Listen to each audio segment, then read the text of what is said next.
There's a moment I keep coming back to, not from the battles or the escapes, something quieter. Rick's fingers tracing over faded paint on rusted metal, reading words that someone else painted with hope weeks or months ago. Sanctuary for all, the yellow letters promise, half obscured by Georgia dust and rain. His thumb pauses on the word all. Just a small gesture, barely a second, but it carries everything.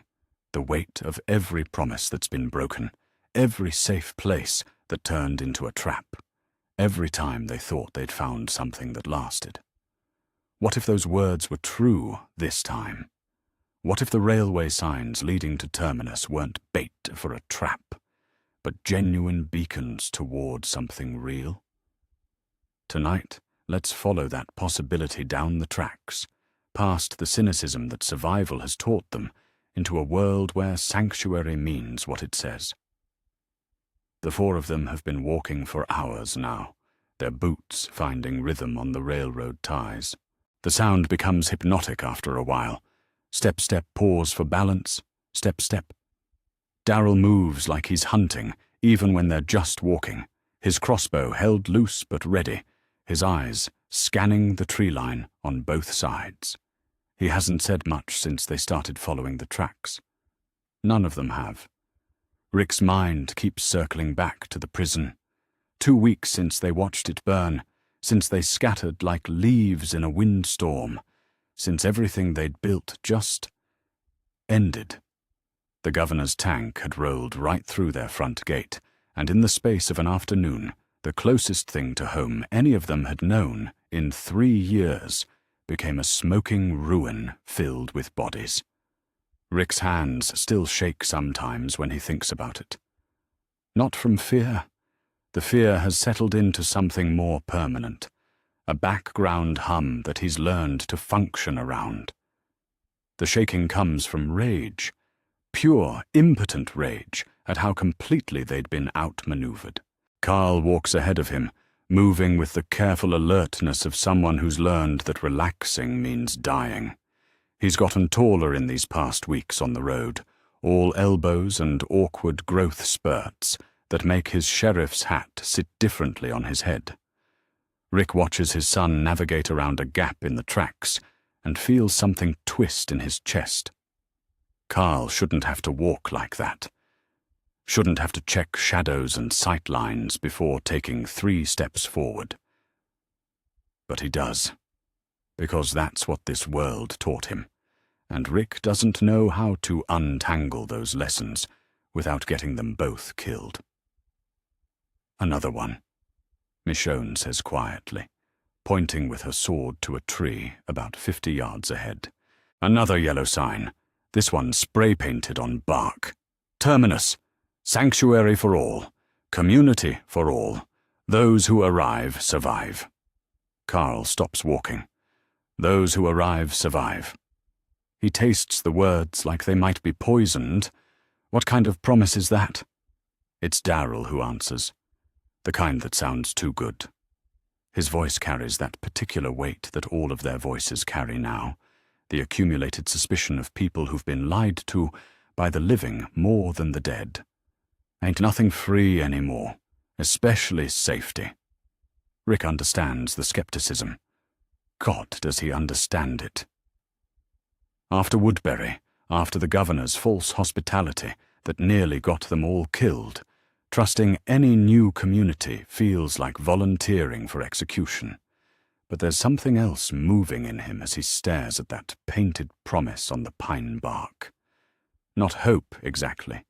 He's too careful for hope. But curiosity. The signs aren't just scattered randomly. They're placed deliberately, spaced out like breadcrumbs for the lost. Someone took time to plan this. Someone wanted to be found. We need somewhere, Michonne says. She's been the practical one since they regrouped, the voice that cuts through their trauma to name what they actually need. Can't keep sleeping in cars and hunting rabbits forever. We lost the others, but they're out there somewhere. Maybe following the same signs. The others. Glenn and Maggie. somewhere in the wind. Sasha and Bob and Tyrese, scattered God knows where.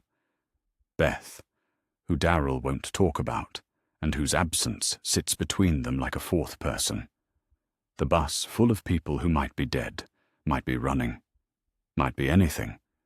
Rick had held them together for so long at the prison, had built something that felt like a future, and now they're just 4 people with whatever they could carry, reading promises painted by strangers. Darryl shifts his weight from one foot to the other, a tell that Rick's learned means he's fighting with himself. Had to leave the Claimers, he says suddenly, not looking at any of them. Before I found y'all again, was rolling with them for a few days after. He doesn't finish the sentence. None of them talk directly about how they got separated in the chaos of the prison's fall. They weren't good people, but they were alive, and they knew how to stay that way. Rick thinks about the bruises on Darryl's face when they reunited, the particular wariness in his eyes that spoke to violence, survived but not forgotten. The Claimers had rules, Darryl told him later. Brutal rules, but clear ones. Rick wonders if Darryl is thinking about that clarity now, looking at these painted promises that might mean anything or nothing. Those signs could be from anybody, Carl says. He's gotten harder in these weeks on the road, more suspicious. Rick recognizes his own survival instincts, flowering in his son, and doesn't know if he should be proud or heartbroken. Could be people like the governor. Could be worse. But Michonne is studying the tree line, the way the tracks curve ahead through a stand of oak trees, the afternoon light filtering through leaves that are just starting to turn. Look how the signs are placed, she says. Not just slapped up anywhere. They're positioned where people would see them if they were following the tracks. Whoever's doing this understands how lost people move.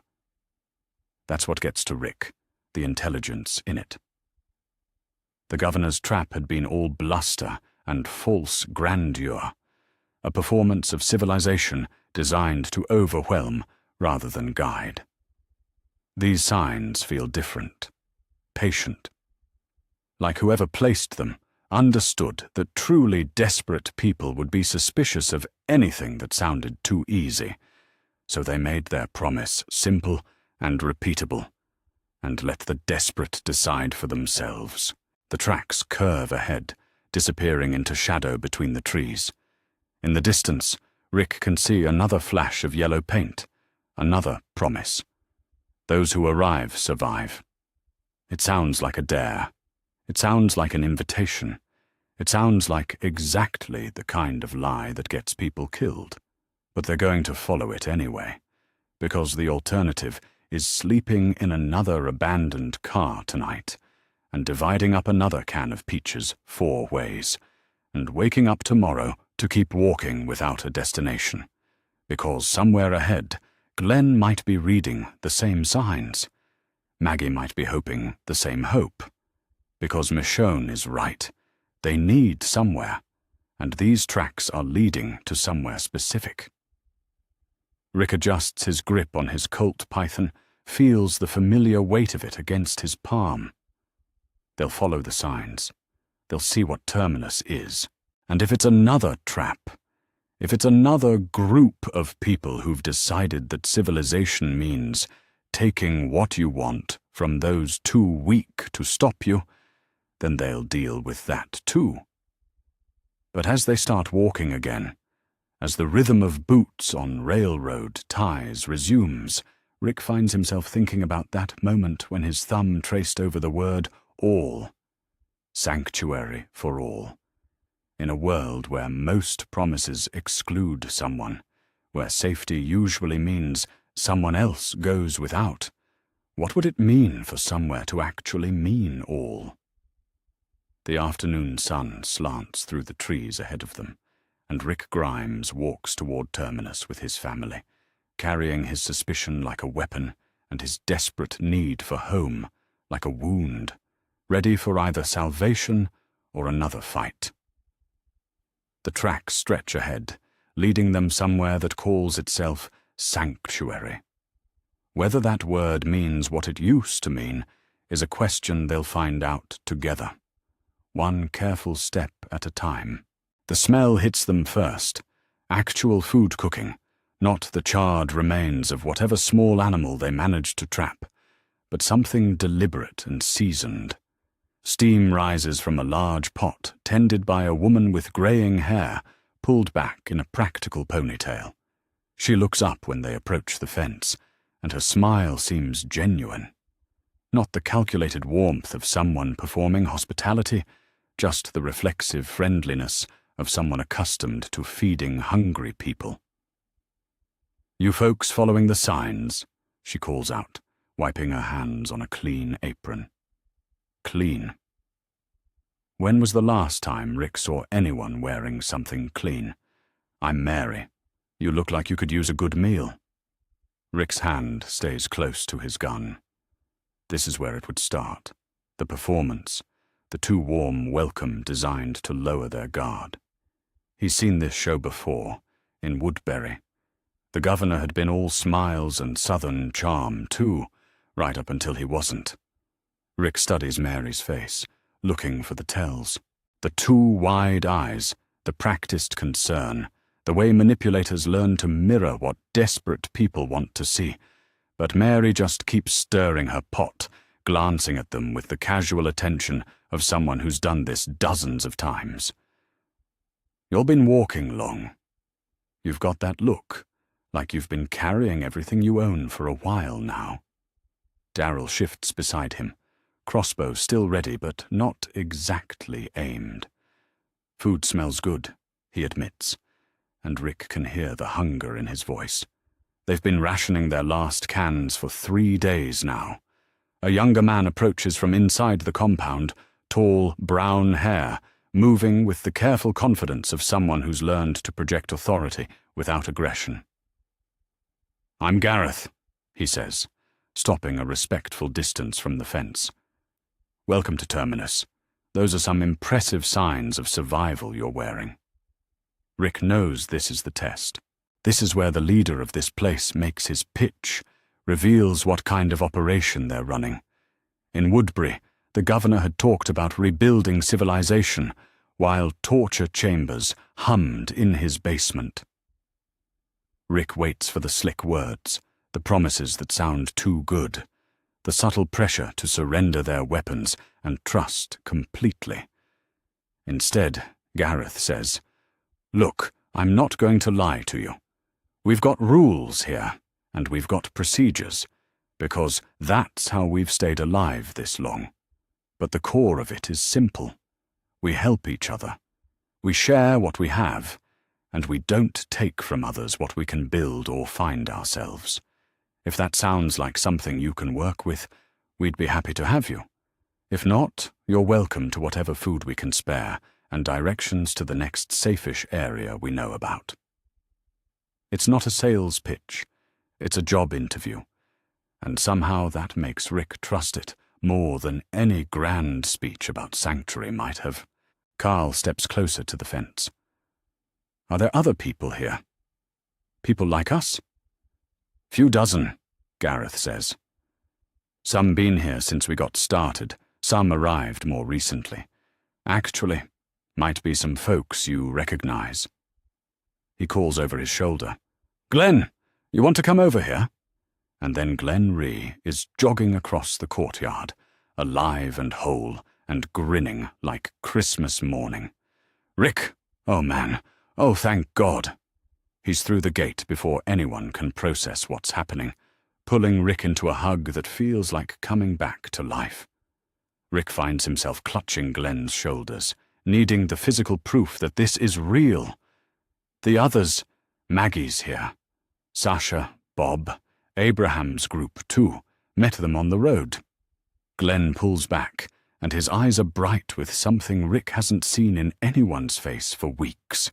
Hope, actual hope. This place, Rick, it's real. It's actually what they said it was.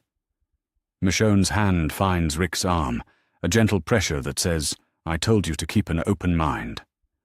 Carl is staring at Glenn like he's seeing a ghost made solid, and Darrell is looking around the compound with the particular attention he gives to places where ambush might be possible, but his shoulders have dropped slightly. The defensive posture is softening. Mary ladles something that looks like actual stew into metal bowls. "Venison," she says, offering them to the group. "Got a few good hunters here, and we've learned to make the most of what we take. Eat first, talk after. That's another rule we've got. Nobody makes big decisions on an empty stomach." Rick accepts the bowl, feels the warmth of it against his palms. The stew smells like herbs he hasn't tasted since before the world ended. Rosemary, maybe, or thyme. Someone here has been gardening. Someone here has time for seasoning, which means someone here has security enough to think about more than just survival. He takes a bite, and it's good. Not just edible, good. The kind of cooking that speaks to patience and practice, and the luxury of caring about flavor. He watches the others eat, watches Carl close his eyes after his first spoonful, watches Darrell make a small sound of appreciation that he probably doesn't realize he made. "How long has this been here?" Michonne asks. Gareth settles cross-legged on the ground near them, casual and unhurried. "Since about 6 months after it all started. My family and some friends, we had this idea that maybe the key to surviving wasn't just staying alive, but staying human. Keeping the parts of civilization that actually mattered." Rick waits for the catch. There's always a catch. "We've had our troubles," Gareth continues. "Groups that thought we'd be an easy target. People who figured a community meant weak people with resources worth taking. But we got lucky. Had some folks with military experience, some with medical training. We learned to defend what we built without becoming the kind of people who just take from others." "What happened to the troublemakers?" Rick asks, because this is important. This is where places like this reveal their true nature. "Depends on the situation," Alex says, joining them from across the compound. Rick recognizes Gareth's younger brother from the family resemblance. "Sometimes we can talk people out of bad ideas. Sometimes we have to convince them to move along. Twice we've had to fight, but we've never had to become killers to stay safe." There's something in the way Alex says it that makes Rick believe him. Not naivety. These people understand violence and its costs, but they've found a way to remain themselves within it. That evening, Rick finds himself sitting on an actual bed for the first time in weeks. Not a cot, not a sleeping bag thrown over concrete, a real bed with sheets that smell like soap. Maggie had cried when she saw Darrell, and Bob had whooped loud enough to wake half the compound when Carl appeared. Sasha had just smiled, one of her rare, genuine smiles that transformed her whole face.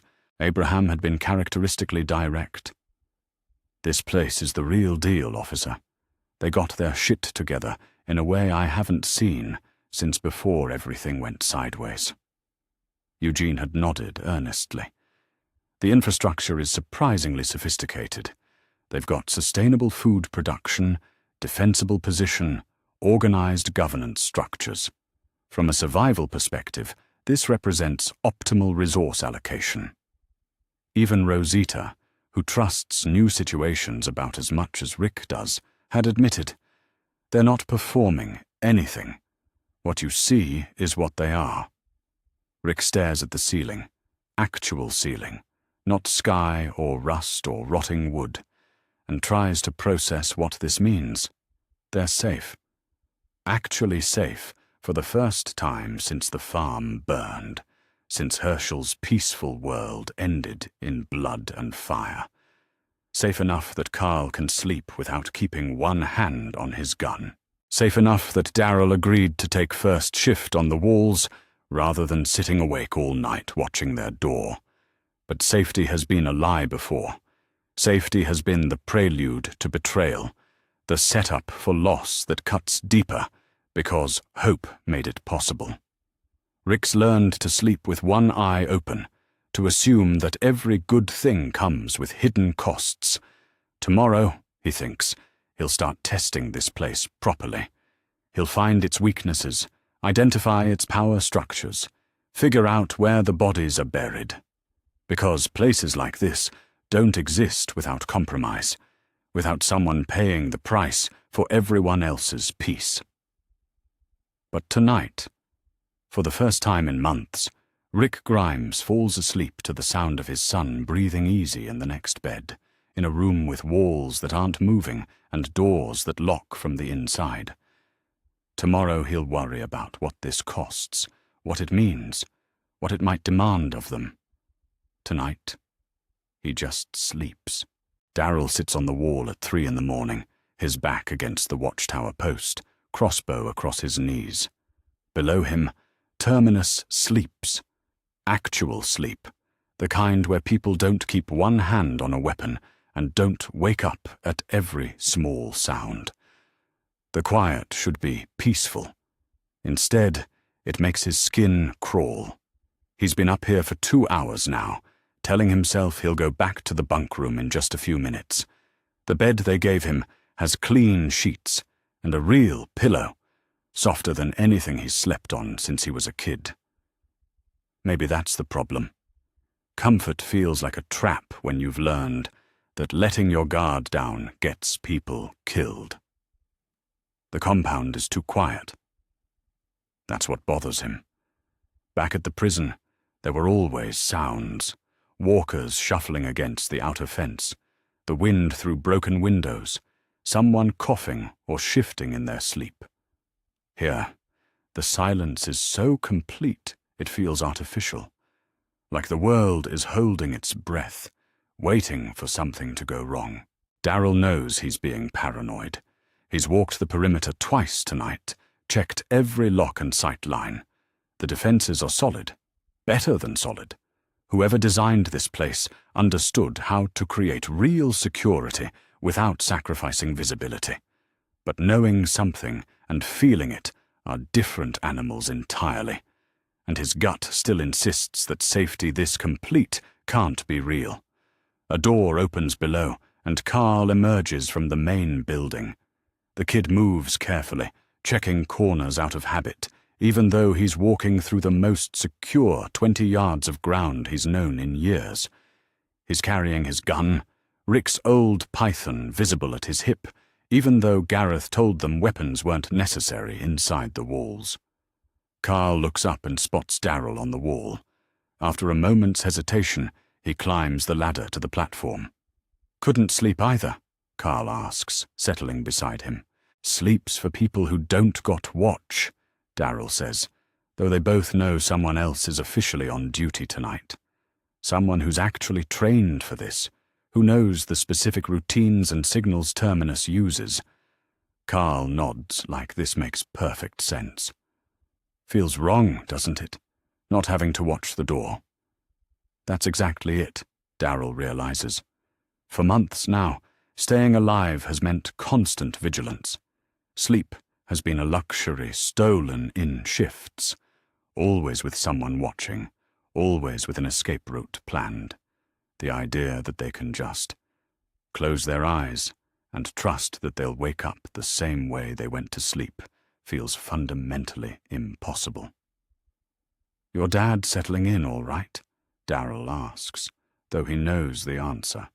He saw Rick earlier, sitting with Gareth on the front steps, talking in low voices about resource management and population growth like they were planning for a future that might actually exist.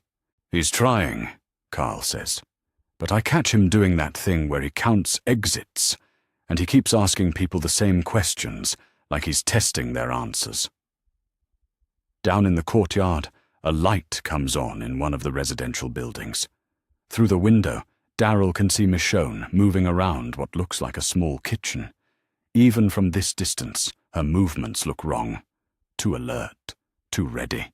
She's making herself something to eat, but she's doing it like someone who might need to run at any moment. Think she's having trouble too, Carl observes, following Daryl's gaze. Michonne has always been the practical one, the voice that cuts through their trauma to name what they need.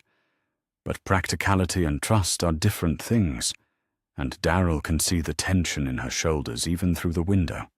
She's trying to make herself believe in this place, but her body hasn't gotten the message yet. A few buildings over, another light appears.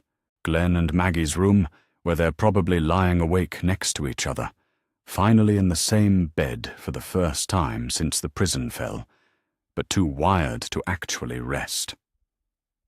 Daryl wonders if they're talking about the future now, the conversations they couldn't have when survival took all their energy, whether they're planning for tomorrow or still expecting it to be taken away.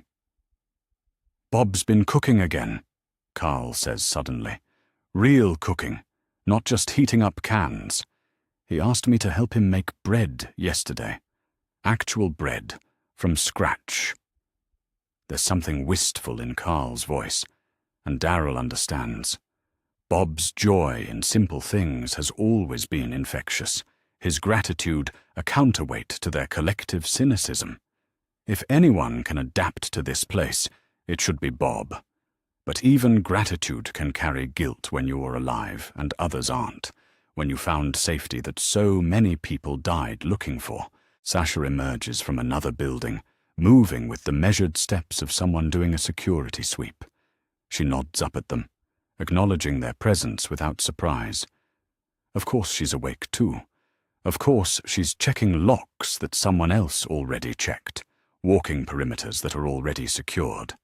The habit of vigilance doesn't break just because the danger is temporarily gone.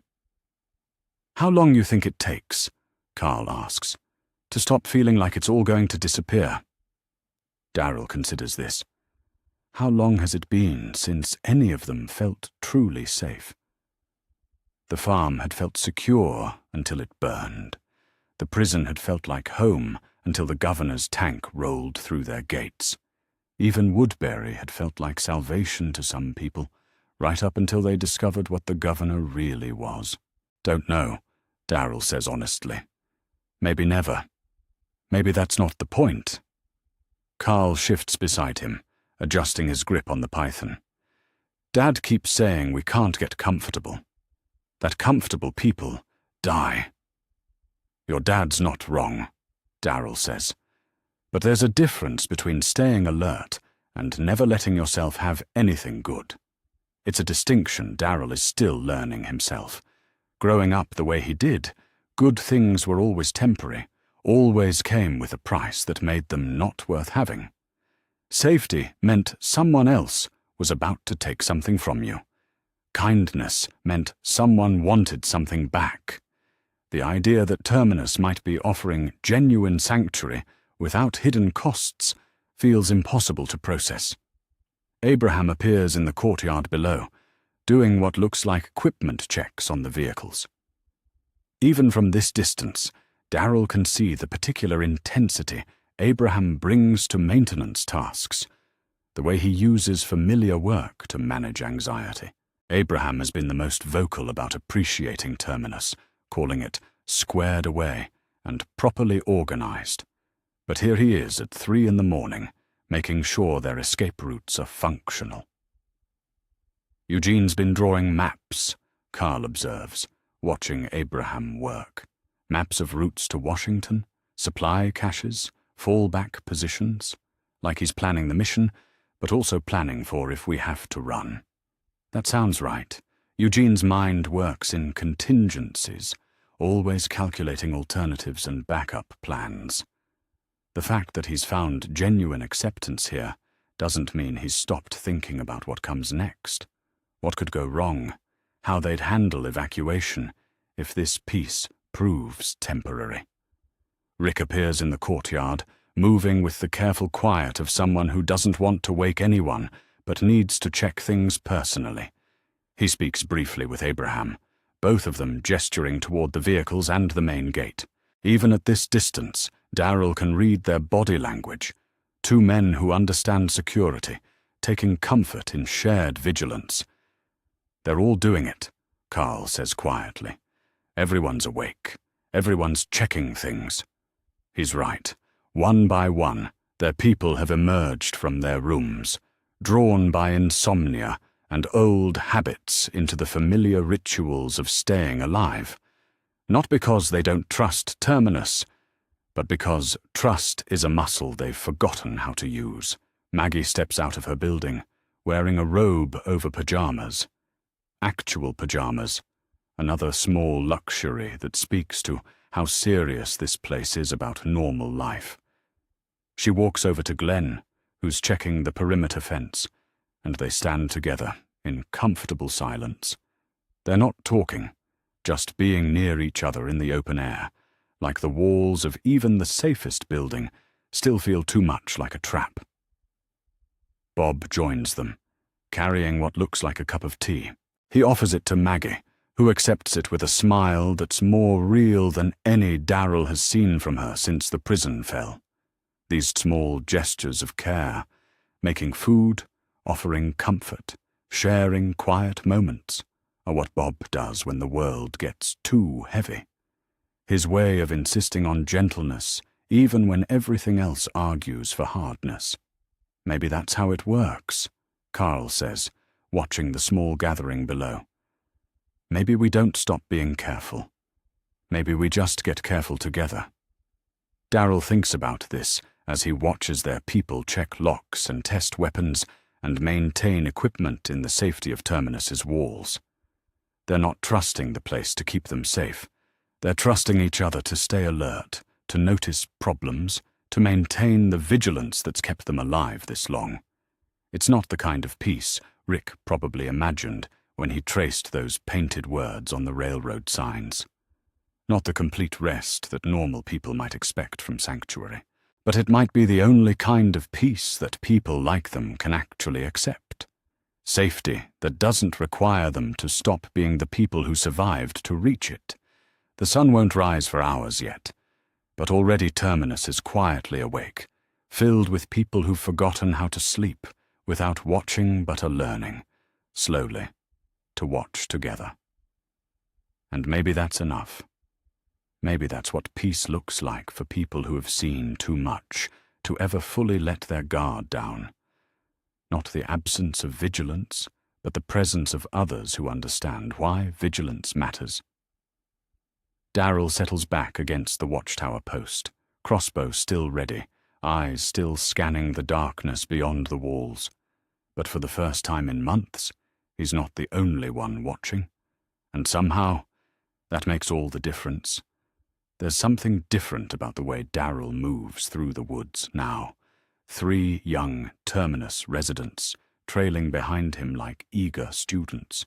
He pauses at a broken branch, points to the subtle depression in the soft earth where a deer passed through, explains how the angle of hoof prints reveals not just direction, but urgency. The kids, because that's what they are, really, 19 and 20-year-olds who've survived by luck and group protection rather than individual skill. Lean in close, absorbing every word. See how the front edge is deeper? Darryl says, crouching beside a track.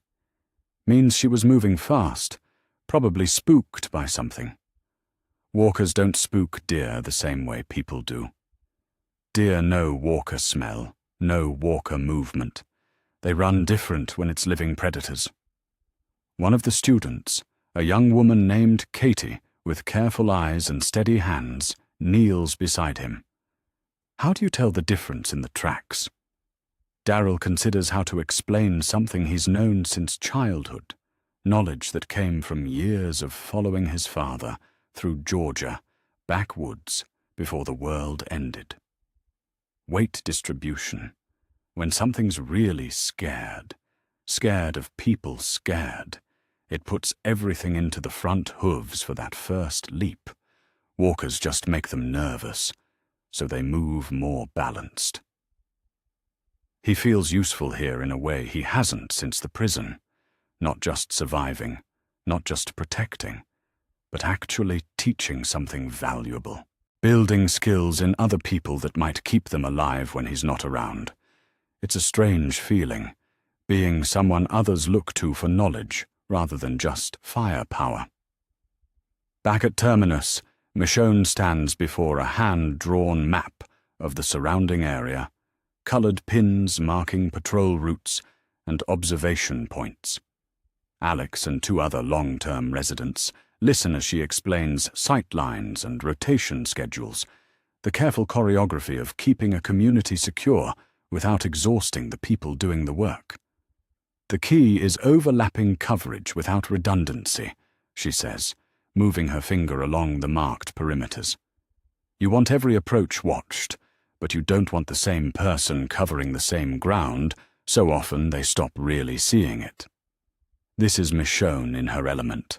Strategic thinking, tactical planning, the kind of systematic approach to security that keeps large groups alive. She's found something here she couldn't have at the prison, where their defensive needs were simpler, more reactive.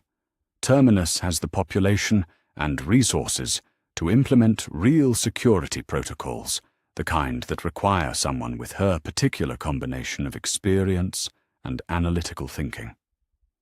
"What about night shifts?" asks Marcus, one of Gareth's original group. "We've been doing 6-hour rotations, but people are getting worn down." 4 hours maximum for night watch, Michonne says immediately. Attention degrades after that, and tired guards are worse than no guards. Better to have more rotations with people who are actually alert. She's teaching them things learned through bitter experience, lessons paid for with the lives of people they couldn't protect when their defenses failed. But here, those hard-earned insights become tools for building something stronger, rather than just memorials to what was lost. In the agricultural section, Glenn and Maggie work alongside Terminus's farming team to expand the garden plots. The existing setup is impressive: raised beds, composting systems, even a small greenhouse built from salvaged windows. But Glenn's eye for efficiency and Maggie's agricultural background from the farm are helping them think bigger. "We could double the yield with vertical growing systems," Glenn explains, sketching plans in the dirt with a stick. "Use the south wall of that building for climbing vegetables. Beans, peas, squash. And if we can find or build some grow lights, the greenhouse could produce year-round." Maggie nods, running her hands through soil that's been carefully maintained and enriched. The composting system is solid, but we're not processing nearly enough organic matter. Food scraps, yard waste from clearing operations. We're missing opportunities. They're planning for permanence in a way they couldn't afford at the prison, where every resource had to serve immediate survival needs. Here they can think about next year's harvest, about building systems that will support a larger population, about the kind of long-term food security that makes real civilization possible. Abraham has found his calling in the workshop area, where Terminus maintains their vehicles and equipment. His military logistics background makes him invaluable for organizing supply chains and maintenance schedules. But more than that, he's helping them think strategically about their capabilities. "You've got good defensive positions," he tells Gareth over the sound of an engine being tuned, "but your mobility options are limited. If something forces evacuation, you can't move your whole population quickly enough." Gareth wipes grease from his hands, considering this.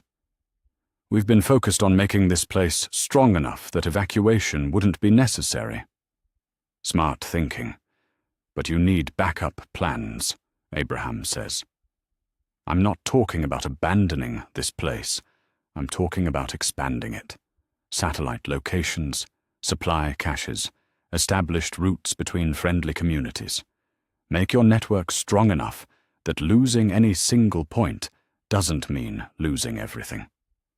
It's the kind of strategic thinking that requires believing in a future, in the possibility of growth rather than just survival. Abraham is helping them plan for success, rather than just preparing for failure. Eugene has claimed a corner of the communications building, where Terminus runs their radio equipment.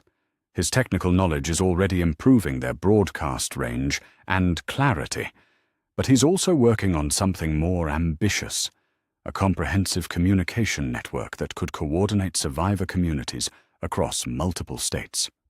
The infrastructure's mostly intact, he explains to a fascinated audience of Terminus tech specialists. Relay towers, satellite coverage, even some government emergency channels. With the right equipment and proper transmission protocols, we could establish reliable long-distance communication. His Washington, D.C. mission has evolved from a desperate journey into something more systematic, using Terminus as a base of operations to gradually rebuild the technological infrastructure that makes modern society possible. It's ambitious in a way that would have seemed impossible when they were just trying to stay alive day by day. Carl has found his own place among Terminus's younger residents, but in a way that surprises Rick.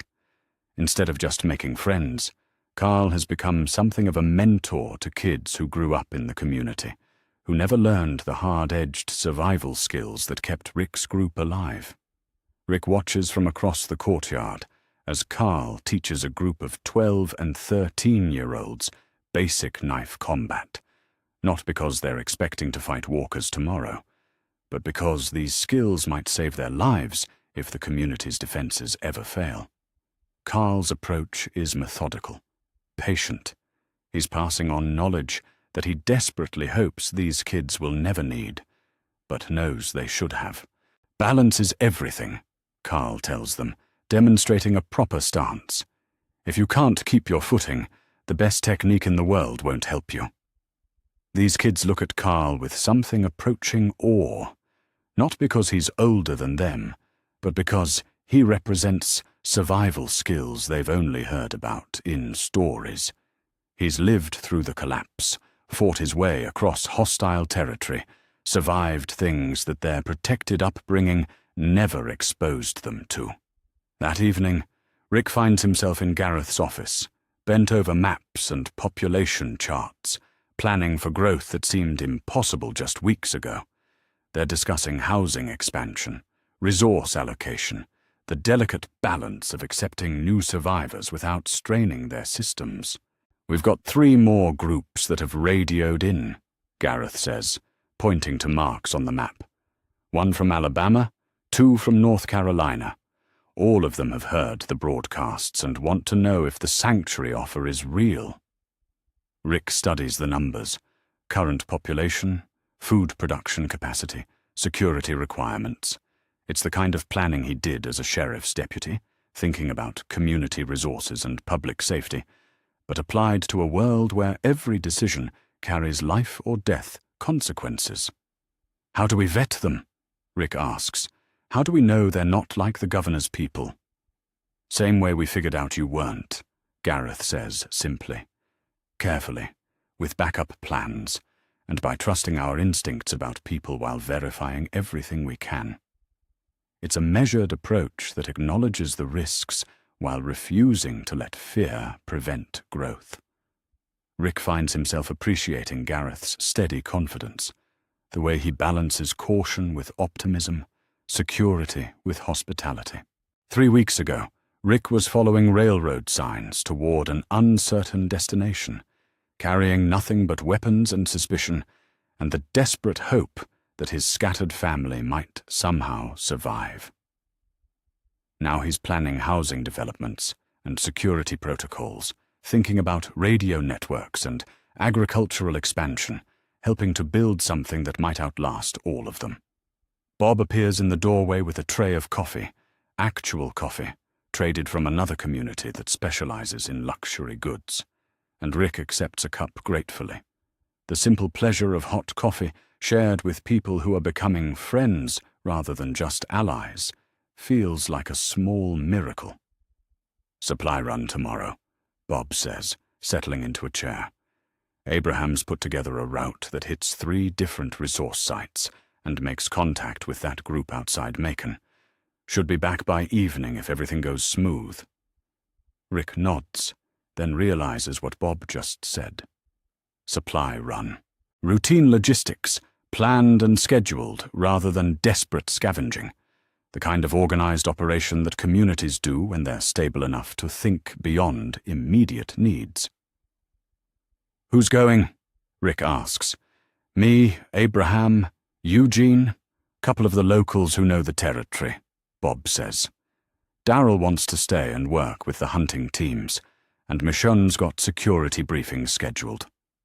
They're spreading out, taking on different responsibilities, becoming integrated into the community's operations rather than just grateful guests. It's a level of trust and investment that Rick didn't expect to feel again. The sense that they're building something worth protecting rather than just surviving until the next crisis. Outside, the sounds of Terminus settling into evening. Conversations on porches, children's laughter. The everyday noise of people who feel safe enough to be loudly human. Rick listens to it while he reviews population projections and resource allocation charts, planning for a future that includes all of them. Tomorrow they'll run supplies and make contact with new survivors. Next week they'll break ground on the housing expansion. Next month they'll have radio contact with communities as far away as Tennessee and South Carolina. It's the kind of forward thinking that was impossible when every day was focused on just making it to the next one. Rick finishes his coffee and heads back to the residential building, where his son is probably doing homework, actual homework, from books salvaged from a nearby school, and where he has a room with a door that locks and windows that open, and the expectation that he'll wake up in the same place tomorrow morning. For the first time since the world ended, Rick Grimes is helping to build something, rather than just trying to survive the loss of everything else. And somehow, against all odds and expectations, it feels like coming home. Marcus comes back from his morning patrol with dirt on his knees and worry in his eyes, the kind of expression that makes everyone in the radio room stop what they're doing and pay attention. He's been running, not jogging, running, and the sweat on his forehead has nothing to do with the Georgia heat. "Large group," he says, still catching his breath. Maybe 30, 40 people, armed, organized, moving this direction along the main road. They're not walkers, they're not lost, and they're not being subtle about it. Rick feels something familiar wake up in his chest. That cold, focused readiness that kept him alive as a deputy and sharpened into something harder during the prison years. His hand moves instinctively toward his gun, muscle memory from dozens of threats that turned out to be exactly as bad as they first appeared. Gareth sets down his coffee cup with deliberate calm. How far out? 6 miles, maybe 8, moving steady but not rushing, like they know where they're going. Marcus accepts a water bottle from Eugene, drinks deeply before continuing. Thing is, they've got families with them. Kids, elderly folks. But the armed people are positioned like an escort, not like parents. That changes things, and Rick can see the same calculation happening in everyone else's eyes. A purely military group would be one kind of problem, straightforward hostile intent that you meet with overwhelming force. Families change the math, introduce variables that don't resolve cleanly with violence. Could be refugees, Alex suggests, but his voice carries doubt. Another community that got overrun, looking for sanctuary. Could be, Darrell says from the doorway, where he's been listening with the particular stillness he gets when something doesn't smell right. Or could be bait, use the families to get close, count our defenses, figure out our weak spots before the real attack. It's the kind of cynical calculation that Rick recognizes from his own thinking, the assumption that kindness is usually a weapon and trust is usually a mistake. The prison taught him that the most dangerous threats come wrapped in reasonable explanations and sympathetic faces. But Gareth is shaking his head, not in disagreement, but in something that looks like disappointment. "We can't start from the assumption that everyone's lying," he says. "If we do that, we become the kind of place that shoots first and asks questions later." "The kind of place that stays alive," Rick counters, and the words come out harder than he intended. "You want to risk everyone here on the chance that these people are exactly what they appear to be." The room goes quiet, and Rick realizes they've just reached the conversation that was always going to happen eventually. The philosophical divide between Terminus's idealistic approach and the brutal pragmatism that kept Rick's group breathing through 3 years of constant threats. Carl speaks up from where he's been listening, near the communications equipment. "What if they're like us? What if they're just scared people who've lost everything and don't know who to trust?" There's something in his son's voice that makes Rick pause. Not naivety, but a kind of hopeful determination. Carl has seen as much violence as anyone in this room, has killed to protect the people he loves.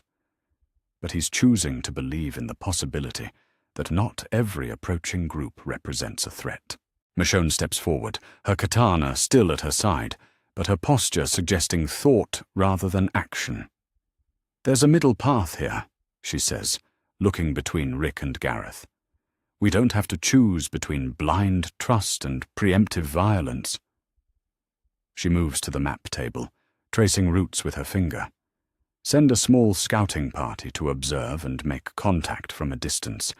Get actual information about their intentions and capabilities before we decide how to respond." It's classic Michonne, finding the tactical solution that preserves options while gathering intelligence.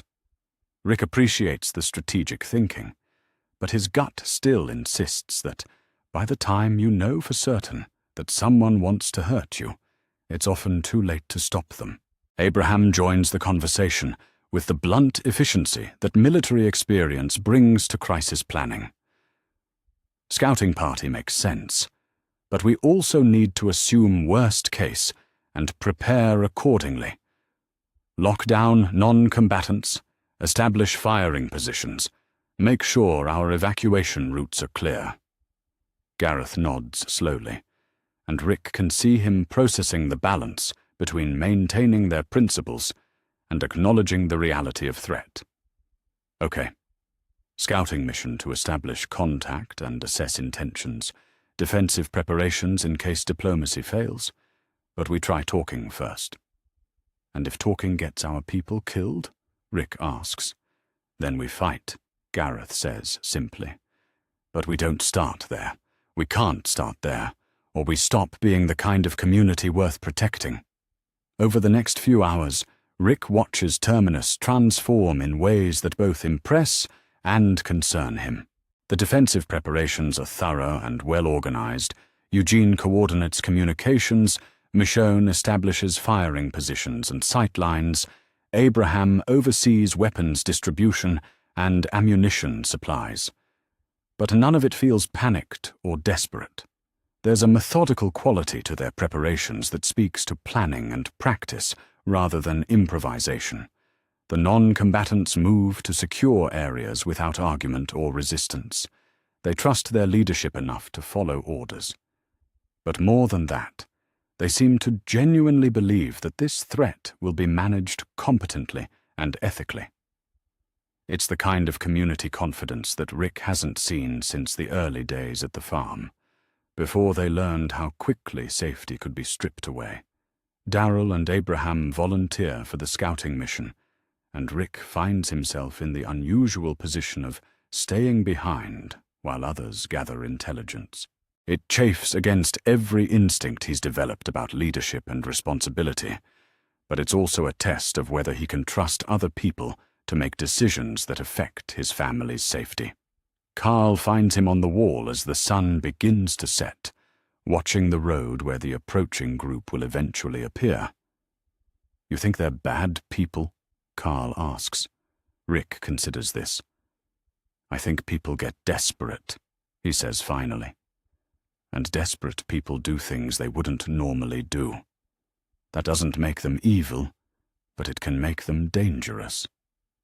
But we were desperate too, Carl points out. When we were following those railroad signs, hoping Terminus was real. What if someone had decided we were dangerous before they gave us a chance? It's a fair question, and one that cuts to the heart of Rick's discomfort with Gareth's approach. They did arrive at Terminus armed and suspicious, carrying the kind of hardened wariness that could easily be mistaken for hostile intent. If Terminus had met them with preemptive violence, his family would be dead. Glenn and Maggie joined them on the wall, both armed but not tense. Any word from the scouts? Maggie asks. Not yet, Rick says. Should hear something in the next hour or two. Glenn leans against the parapet, looking out at the peaceful Georgia countryside that could turn hostile at any moment. Strange how quickly you start thinking about defending something instead of just running from threats. Maggie nods, her hand moving unconsciously to her stomach. We can't keep running forever. Eventually you have to decide what's worth staying to fight for. Rick glances at her, noticing the gesture. Is she? The possibility of new life, of children born into this sanctuary rather than the wasteland outside its walls, changes the stakes in ways that make his protective instincts even sharper. The radio crackles to life, and Daryl's voice comes through clearly. Base, this is Scout Team. Making visual contact now. Confirming approximately 40 individuals, mix of ages. They're definitely organized, but they're not moving like raiders. Abraham's voice follows. Weapons are defensive posture, not assault formation. These people look scared, not predatory. Like refugees from something bad, not wolves looking for sheep.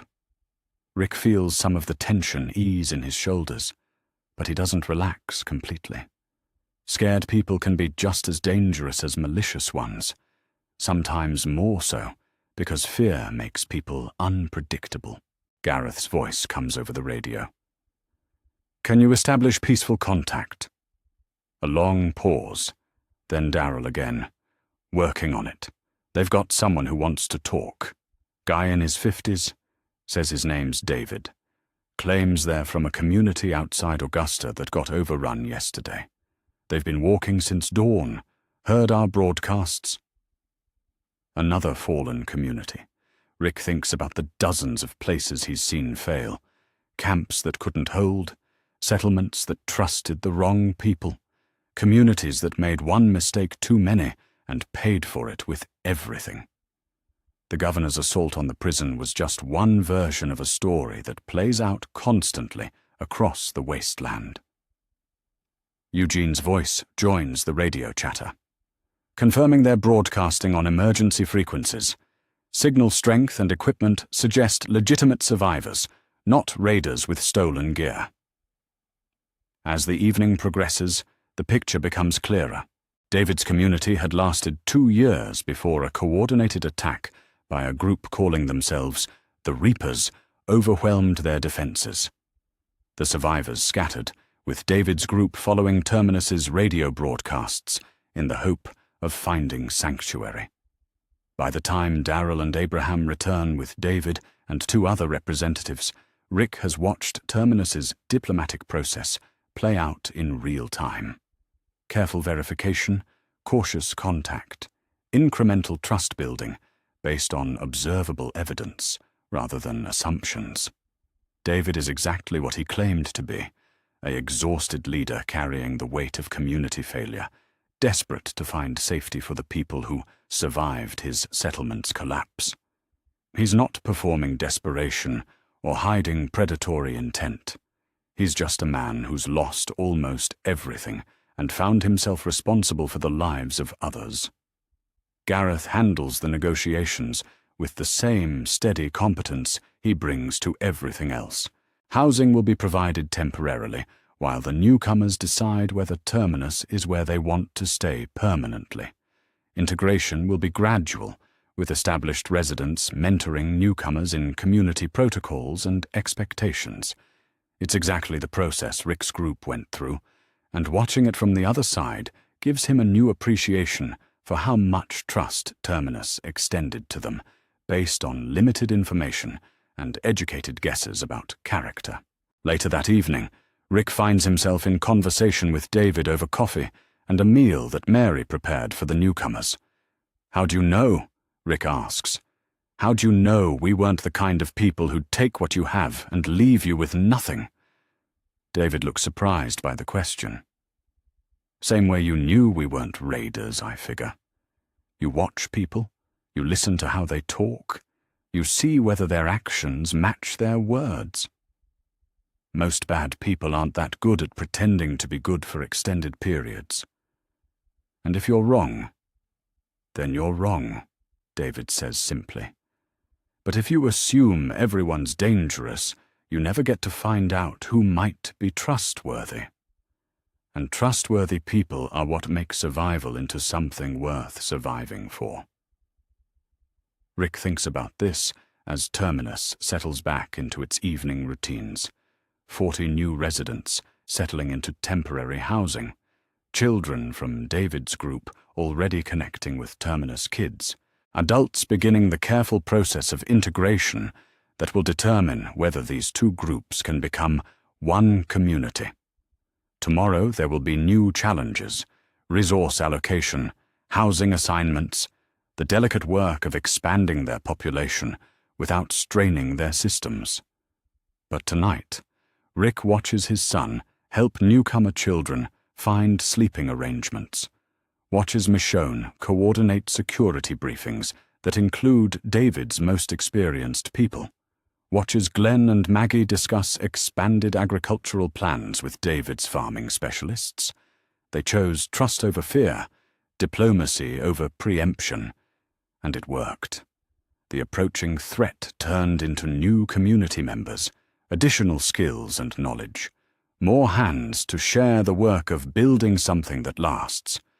Rick still believes in being ready for violence, still thinks preparedness and defensive capability are essential for any community's survival. But he's beginning to understand that Gareth's approach isn't naive idealism. It's a different kind of strength, the courage to extend trust even when that trust could be dangerous. As he heads back to his room, Rick passes the window where the radio equipment broadcasts their nightly message into the Georgia darkness. Sanctuary for all, community for all.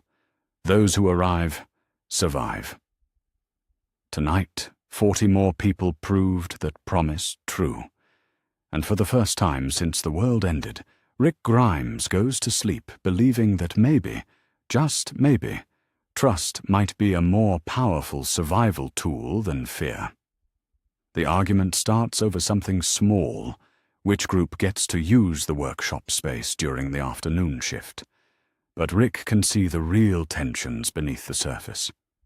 It's been 3 days since David's people arrived, and the careful politeness that marked their first interactions is starting to crack under the pressure of shared resources and competing needs. "We had this scheduled weeks ago," says Janet, one of Terminus's original residents, her voice tight with frustration. "The irrigation system repairs can't wait, just because new people want to fix their truck." David's mechanic, a young man named Tommy, with grease-stained hands and defensive shoulders, gestures toward the vehicle in question. "That truck carries half our medical supplies. You want us to leave medicine sitting in broken-down transportation while we wait our turn for workspace?" It's a reasonable argument on both sides, which makes it exactly the kind of conflict that can't be solved by simple authority or clear rules. Rick watches Gareth navigate the dispute with the careful attention of someone learning how his leadership style translates to a larger, more complex community. "The irrigation work affects food production for everyone," Gareth says, his voice deliberately calm. But medical access is obviously critical too. What if we split the workshop time? Mornings for scheduled maintenance, afternoons available for emergency repairs. Tommy shakes his head. This isn't emergency work. It's preventive maintenance. That truck breaks down completely. We lose more than just transportation. We lose the mobile medical kit, the portable radio, the emergency supplies.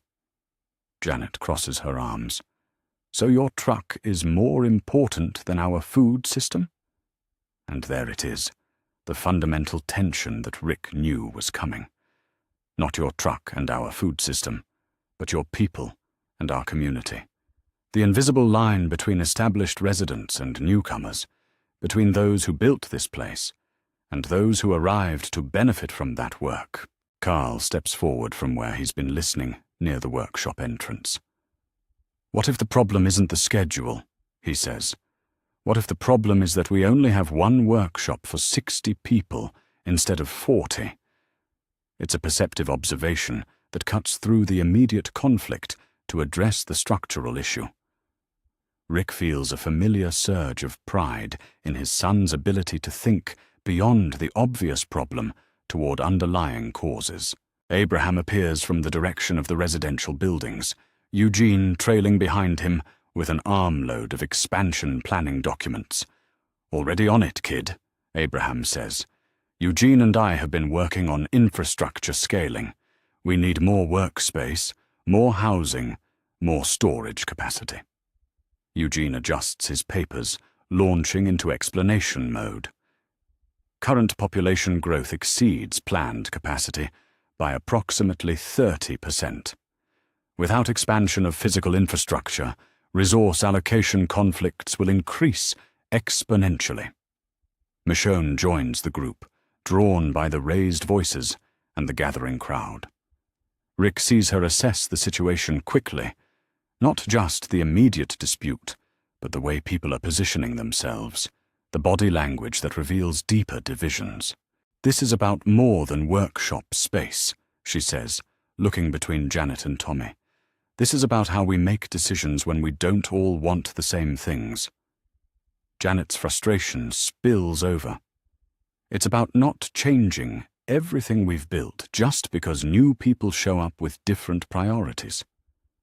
And it's about not being treated like charity cases who should be grateful for whatever scraps we get, Tommy responds, his defensive posture hardening into something more combative. Rick recognizes this moment, the point where a community either learns to handle internal conflict constructively or splits apart along factional lines. He's seen it happen before, watched groups fracture over smaller disagreements than this one. David appears from the direction of the temporary housing area, moving with the careful diplomacy of someone who understands that his people's acceptance depends partly on how well they handle their first major integration challenge. Tommy, he says quietly, let's talk about this. But Tommy is past talking. No, David. I'm tired of being careful about everything we say and do. We're not guests here. We're community members. We deserve the same access to resources as everyone else. It's a fair point, but Rick can see how it lands with the original Terminus residents. They took risks to accept David's group, shared resources and space, extended trust based on limited information. Now they're being told they should treat newcomers as equal stakeholders from day one. Bob emerges from the medical building, drawn by the commotion, and Rick sees him assess the situation with the particular attention he gives to problems that threaten community cohesion. Bob has been working with David's group to integrate their medical knowledge and supplies, building relationships through shared professional purpose. What if we step back from the immediate problem? Bob suggests. Both groups have legitimate needs. The question is how we prioritize competing demands fairly. Sasha joins him, her security background giving her a different perspective on group dynamics and conflict resolution. Seems like the real issue is that we need better systems for handling resource conflicts, she says. clear procedures that everyone understands and agrees to follow. Gareth nods slowly. A community council, maybe. Representatives from different groups and areas of expertise. When we can't resolve disputes through informal discussion, we have a structured way to make decisions. Rick watches this unfold with mixed feelings.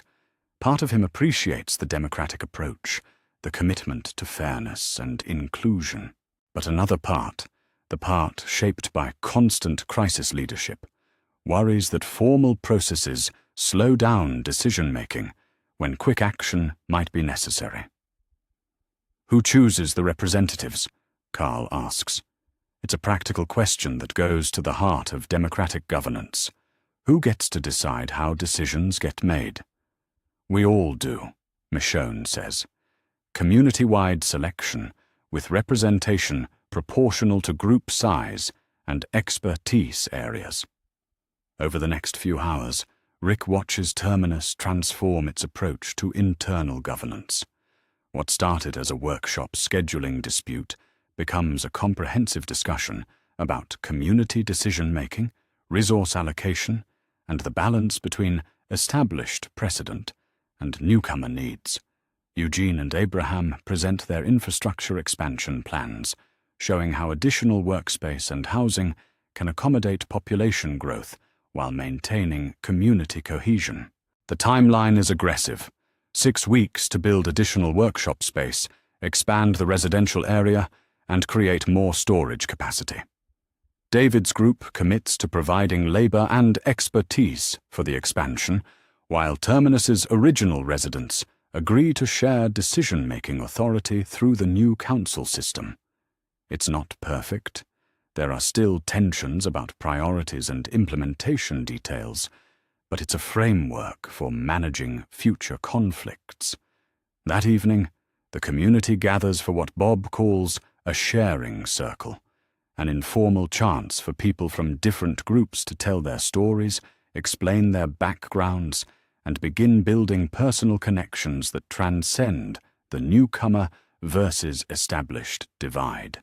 Rick listens as David describes his community's 2-year run, the careful balance of security and openness that ultimately couldn't protect them from a coordinated assault by the group calling itself the Reapers.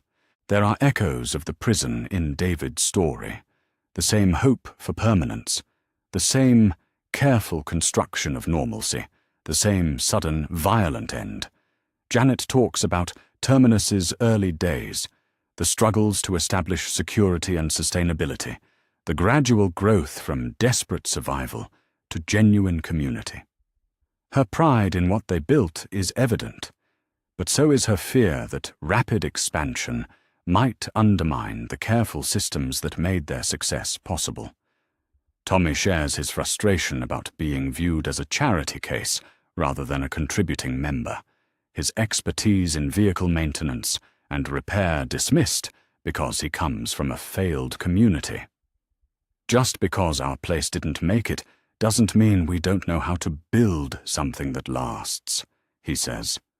One by one, people share not just their stories, but their skills, their hopes, their concerns about integrating 2 different groups with different histories and approaches to survival. Rick realizes he's watching the birth of something larger than either original community, a hybrid approach that combines Terminus's principled governance with David's group's hard-won practical knowledge. Maggie stands up when it's her turn, one hand resting on her stomach in the unconscious gesture that Rick has noticed more frequently. "Glenn and I have been talking about children," she says, and the evening gathering goes completely quiet, about what kind of world we want to build for them, about whether this place can be somewhere kids can grow up safely. She looks around the circle, making eye contact with people from both groups. I think what happened today, the argument, the discussion, the way we worked through it, that's exactly what gives me hope. We had a problem, we disagreed about solutions, and we figured out a way forward that works for everyone. Glenn nods, reaching for her hand. David's group brings different experiences, different knowledge. That makes us stronger, not weaker. As long as we can keep talking through problems, instead of letting them divide us. Carl speaks up from his spot near Rick. At the prison, we never really had to figure out how to include new people. Either they fit in with what we already had, or they didn't stay. This is harder, but it's better. Rick understands what his son means. The prison's approach had been simpler. Newcomers adapted to existing systems or left. But that approach also meant they never grew beyond their original limitations, never gained new perspectives or capabilities. As the evening winds down, Rick finds himself talking with David about leadership challenges, the weight of making decisions that affect other people's survival, the difficulty of balancing idealism with pragmatism. "You did good today," Rick tells him. "Letting your people express their frustrations without shutting them down, but also helping them find constructive ways to address problems." David shrugs. Tommy's not wrong about being treated like charity cases. We need to earn our place here through contribution, not just gratitude. But that means we also have to be willing to adapt to how this community operates. And this community has to be willing to adapt to having you, Rick says. Growth changes things. The question is whether it changes them for the better. Later, as Rick settles into his room for the night, he thinks about the day's events. The workshop dispute could have fractured the community along newcomer versus established lines. Instead, it became an opportunity to develop better systems for handling future conflicts. Tomorrow they'll start construction on the infrastructure expansion, begin implementing the community council system, continue the slow work of turning two groups into one community. There will be more conflicts, more growing pains, more moments when the easy thing would be to divide along familiar lines rather than do the harder work of integration. But tonight, Rick goes to sleep in a community that chose to grow rather than exclude, to adapt rather than maintain rigid boundaries. It's messier than the simple hierarchies that crisis leadership requires, but it's also more sustainable than any approach that depends on one person making all the decisions. For the first time since becoming a leader, Rick Grimes falls asleep, knowing that the community's future doesn't depend entirely on his judgment. They're building something that can survive and adapt even if any individual leader fails, including him. Outside his window, the sounds of Terminus settling into night include voices from David's group and original residents talking quietly on porches, sharing stories, making plans. 60 people learning to be one community, one decision at a time. The morning head count shows 83 people, which means another family arrived during the night without advance radio contact. Rick stands in the communications building, looking at the updated population charts, while Eugene adjusts the broadcast equipment to handle increased transmission volume. 3 weeks ago, they were celebrating successful integration with David's group. Now they're receiving new arrivals almost daily. That's the 4th group this week, Gareth says, running his fingers through hair that's gotten grayer since they started expanding. The radio broadcasts are reaching farther than we anticipated. Eugene looks up from his equipment modifications, pushing his glasses up his nose. Signal amplification improvements increased our broadcast range by approximately 60%. Conservative estimates suggest we're now reaching survivor populations within a 3-state radius. It's a success that feels like a problem. Rick studies the resource allocation charts scattered across the table. Food production, housing capacity, security requirements, medical supplies. Every line trends upward at angles that make his deputy's training nervous about sustainability and crisis planning.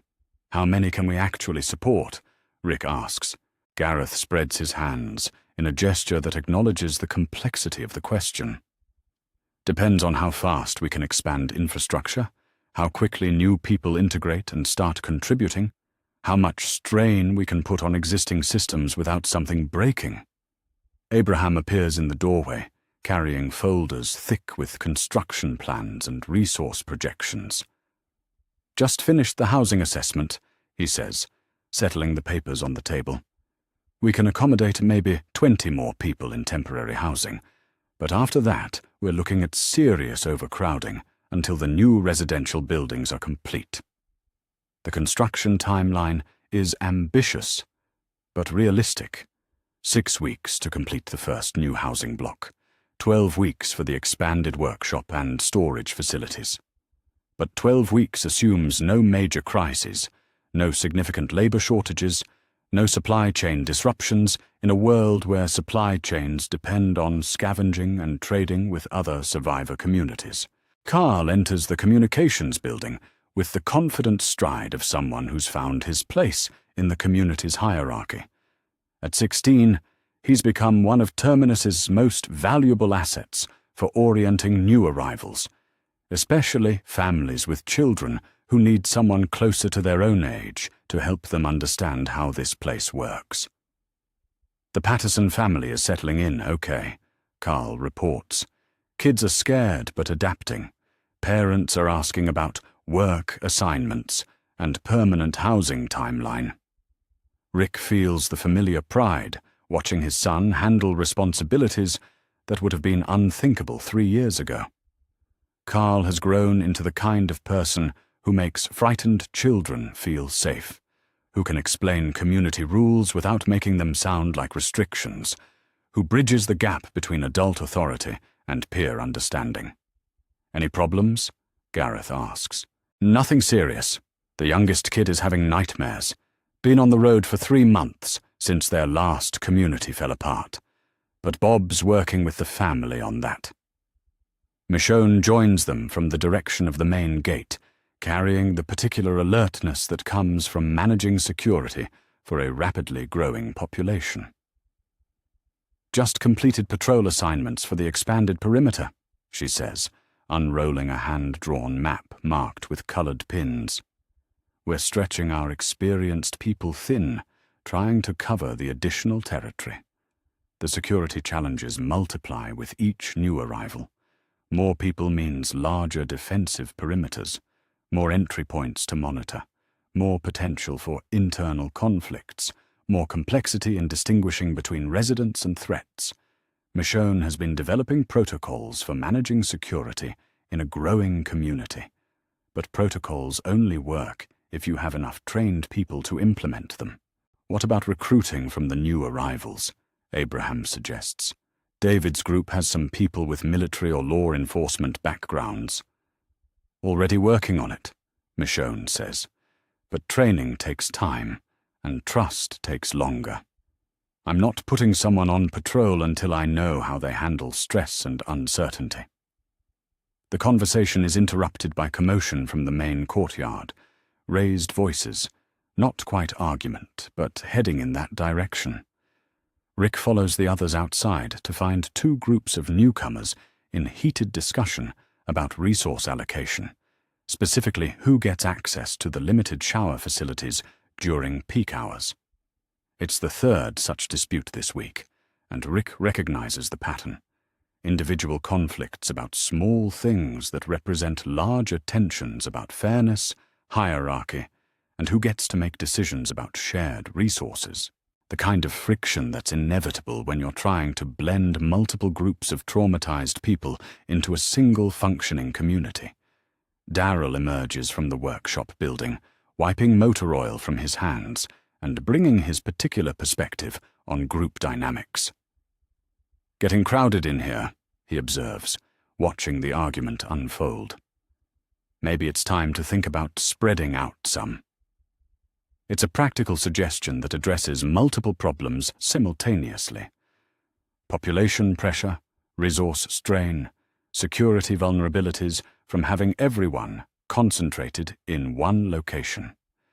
Darrell has been scouting locations for satellite communities, places within reasonable travel distance that could house some of the population while maintaining connection to the main Terminus settlement.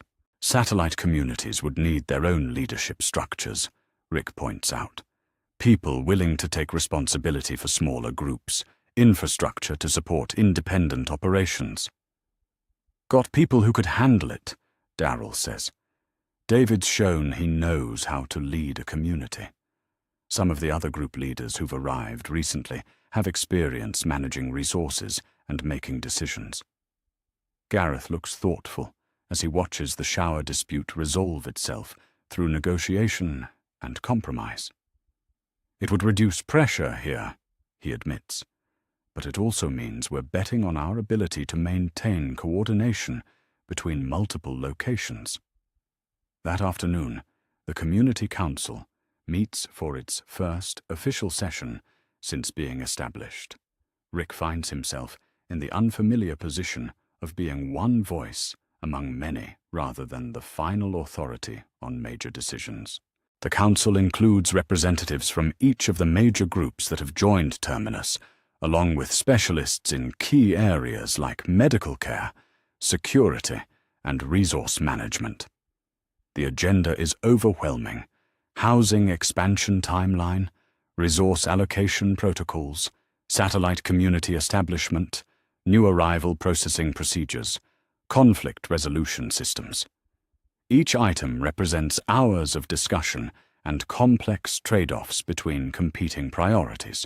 We can't accept every group that shows up, says Janet, representing the original Terminus residents. We're already pushing our systems to the breaking point. David nods, but with the qualification that comes from his own experience as a refugee. But we can't just start turning away desperate people either. That's not what this place is supposed to be. Glenn raises his hand for attention. What if we're thinking about this wrong?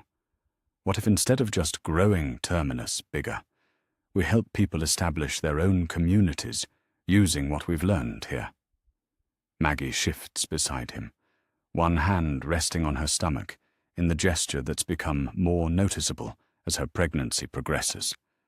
Glenn's right. We could be a training center for community leadership, a place where people learn how to build sustainable settlements before going out to establish their own. It's an ambitious vision that transforms Terminus from a single sanctuary into the hub of a network of allied communities. Instead of trying to house every survivor who hears their broadcasts, they become a resource for teaching others how to create their own versions of what they've built. Abraham leans forward, interested. That could work for the Washington mission, too. Instead of one risky journey with a small group, we establish a chain of allied communities between here and D.C. Each one provides support and supply for the next stage. Eugene, who has been mostly quiet during the discussion, speaks up with characteristic precision. Distributed network architecture would provide redundancy and resilience. Single point of failure risks are significantly reduced when essential resources and knowledge are spread across multiple nodes. Bob raises a practical concern. Teaching people to build their own communities means giving away what makes us special. What if we train our competition instead of our allies? Michonne shakes her head. Communities that can sustain themselves are allies by definition. Competition happens when people are fighting over scarce resources. If everyone has access to sustainable systems, there's less reason for conflict. The discussion continues for hours, moving through logistics and philosophy, practical concerns and ambitious possibilities. Rick watches his fellow council members wrestle with questions that have no easy answers, finding solutions through collaboration rather than authority. By evening, they've reached a preliminary agreement. Terminus will begin accepting a limited number of new residents, while simultaneously developing a program to train community leaders and help establish satellite settlements. It's a compromise that acknowledges both their capacity limitations and their responsibility to help other survivors. That night, Rick finds himself walking the expanded perimeter with Darrell, checking security measures and discussing the day's decisions. The community now spreads across more territory than the original Terminus founders ever imagined needing, with temporary housing structures and work areas creating a small town rather than just a fortified compound. "Think we're biting off too much?" Darrell asks. Rick considers this while watching the lights in windows that represent families who were sleeping in cars and abandoned buildings just weeks ago. Maybe. But the alternative is watching people die while we sit on resources that could help them. Governor thought he was helping people too, Darrell points out, right up until he decided some people mattered more than others. It's a sobering reminder of how good intentions can lead to terrible outcomes when leadership loses sight of its principles. Rick thinks about the council meeting, the careful negotiation and compromise, the decision-making process that includes multiple voices and perspectives. "Difference is we're not making these decisions alone," Rick says. "Hard to become a dictator when you have to convince a council of your ideas before implementing them." They complete their circuit of the perimeter and head back toward the residential areas, where the sounds of 83 people settling into sleep create a gentle background noise. Children's laughter from one building, quiet conversation between adults on a porch, the soft closing of doors and windows as families secure themselves for the night. 3 months ago, Rick was following painted signs toward an uncertain destination, hoping for sanctuary and expecting betrayal. Tonight, he's part of a community that's struggling with the problems of success rather than survival, growth rather than stagnation, abundance rather than scarcity. Tomorrow they'll break ground on the new housing construction, send a scouting party to evaluate potential satellite locations, begin developing curriculum for training community leaders. The radio will broadcast their message to survivor communities across the southeast, and more desperate people will begin the journey toward Terminus. It's messy and complicated and uncertain in ways that simple survival never was. But it's also the closest thing to actual civilization that Rick has seen since the world ended. Not just staying alive, but building something worth living for. As he heads back to his room, Rick passes Carl's door and hears his son quietly talking with someone. Probably one of the newer arrivals who's having trouble sleeping in an unfamiliar place. Carl's voice is patient and reassuring, offering the kind of comfort that only someone who's survived the worst can provide to others facing similar fears. Rick goes to sleep, listening to the sound of his son helping a frightened child feel safe in a world that's learning to be safe again. Tomorrow will bring new challenges, new people, new complications. But tonight, Terminus is home to 83 people who have somewhere to sleep without keeping one eye open, somewhere to dream about futures beyond mere survival. For the first time since becoming a leader, Rick Grimes falls asleep, knowing that the work of building something better is too big for any one person to handle alone. And somehow, that feels like the safest thing of all. The map in the communications building now shows red lines connecting Terminus to 12 other communities across Georgia, South Carolina, and Tennessee, trade routes that carry more than just supplies. They carry ideas, skills, news, and the gradual rebuilding of something larger than any individual settlement could achieve alone. Rick studies the newest addition to the network, a mark labeled Hilltop, about 40 miles northwest. The community specializes in agriculture and metalworking, two capabilities that complement Terminus's strengths in communication and community organization. Tomorrow, he'll lead a diplomatic mission to formalize their alliance and establish regular trading schedules. "Never thought I'd be a diplomat," Rick tells Gareth as they review the mission parameters. "Sheriff's deputy doesn't exactly train you for international relations." Gareth looks up from the stack of trade agreements and mutual aid pacts that have become his primary occupation. Good thing there's no playbook for rebuilding civilization. We're all making it up as we go. The door opens and Carol steps in, bringing the particular energy she's carried since arriving 3 weeks ago with a small group from Alabama. Rick still feels a surge of relief every time he sees her, the completion of something that had been missing since the prison fell. Carol had been following radio broadcasts from multiple communities, evaluating options before committing to any single settlement. Supply convoy from Oceanside is running 2 hours late, Carol reports, settling into a chair with the comfortable authority she's claimed as Terminus's inter-community security coordinator. Radio contact suggests mechanical problems, not hostile action, but I want to send a support team just in case. This is Carol as Rick has never seen her, not just surviving or protecting, but coordinating between multiple communities, thinking strategically about network security and mutual defense. Her experience with different survivor groups during her months alone has made her invaluable for understanding how various communities operate and what they need from each other.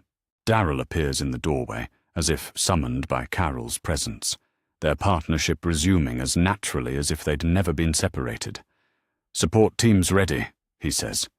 "Me, Abraham, 2 folks from David's group who know the route. Should catch up with them within the hour." Rick watches their easy coordination and feels something settle in his chest that he hadn't realized was still tense. The reunion had been emotional but quiet. Carol and Daryl don't waste energy on dramatics when there's work to be done, but their partnership strengthens both of them in ways that benefit the entire network. Michonne enters carrying a thick folder marked with the seal she's designed for official Terminus documents, a simplified outline of railroad tracks converging at a central point, symbolizing the gathering of scattered people into community. "Draft of the Terminus Accords is ready for review," she says, spreading the documents across the table. Rick scans the carefully written pages, agreements that establish principles for cooperation between allied communities, mutual defense obligations, trade standardization, conflict resolution procedures, shared resource management during crises. It's the closest thing to a constitution that any group of survivor communities has attempted. "Think other settlements will actually follow this?" Carol asks, reading over Rick's shoulder. "Hilltop's leadership team has already reviewed the preliminary draft," Michonne says. "They want to propose some modifications, but they're committed to the general framework.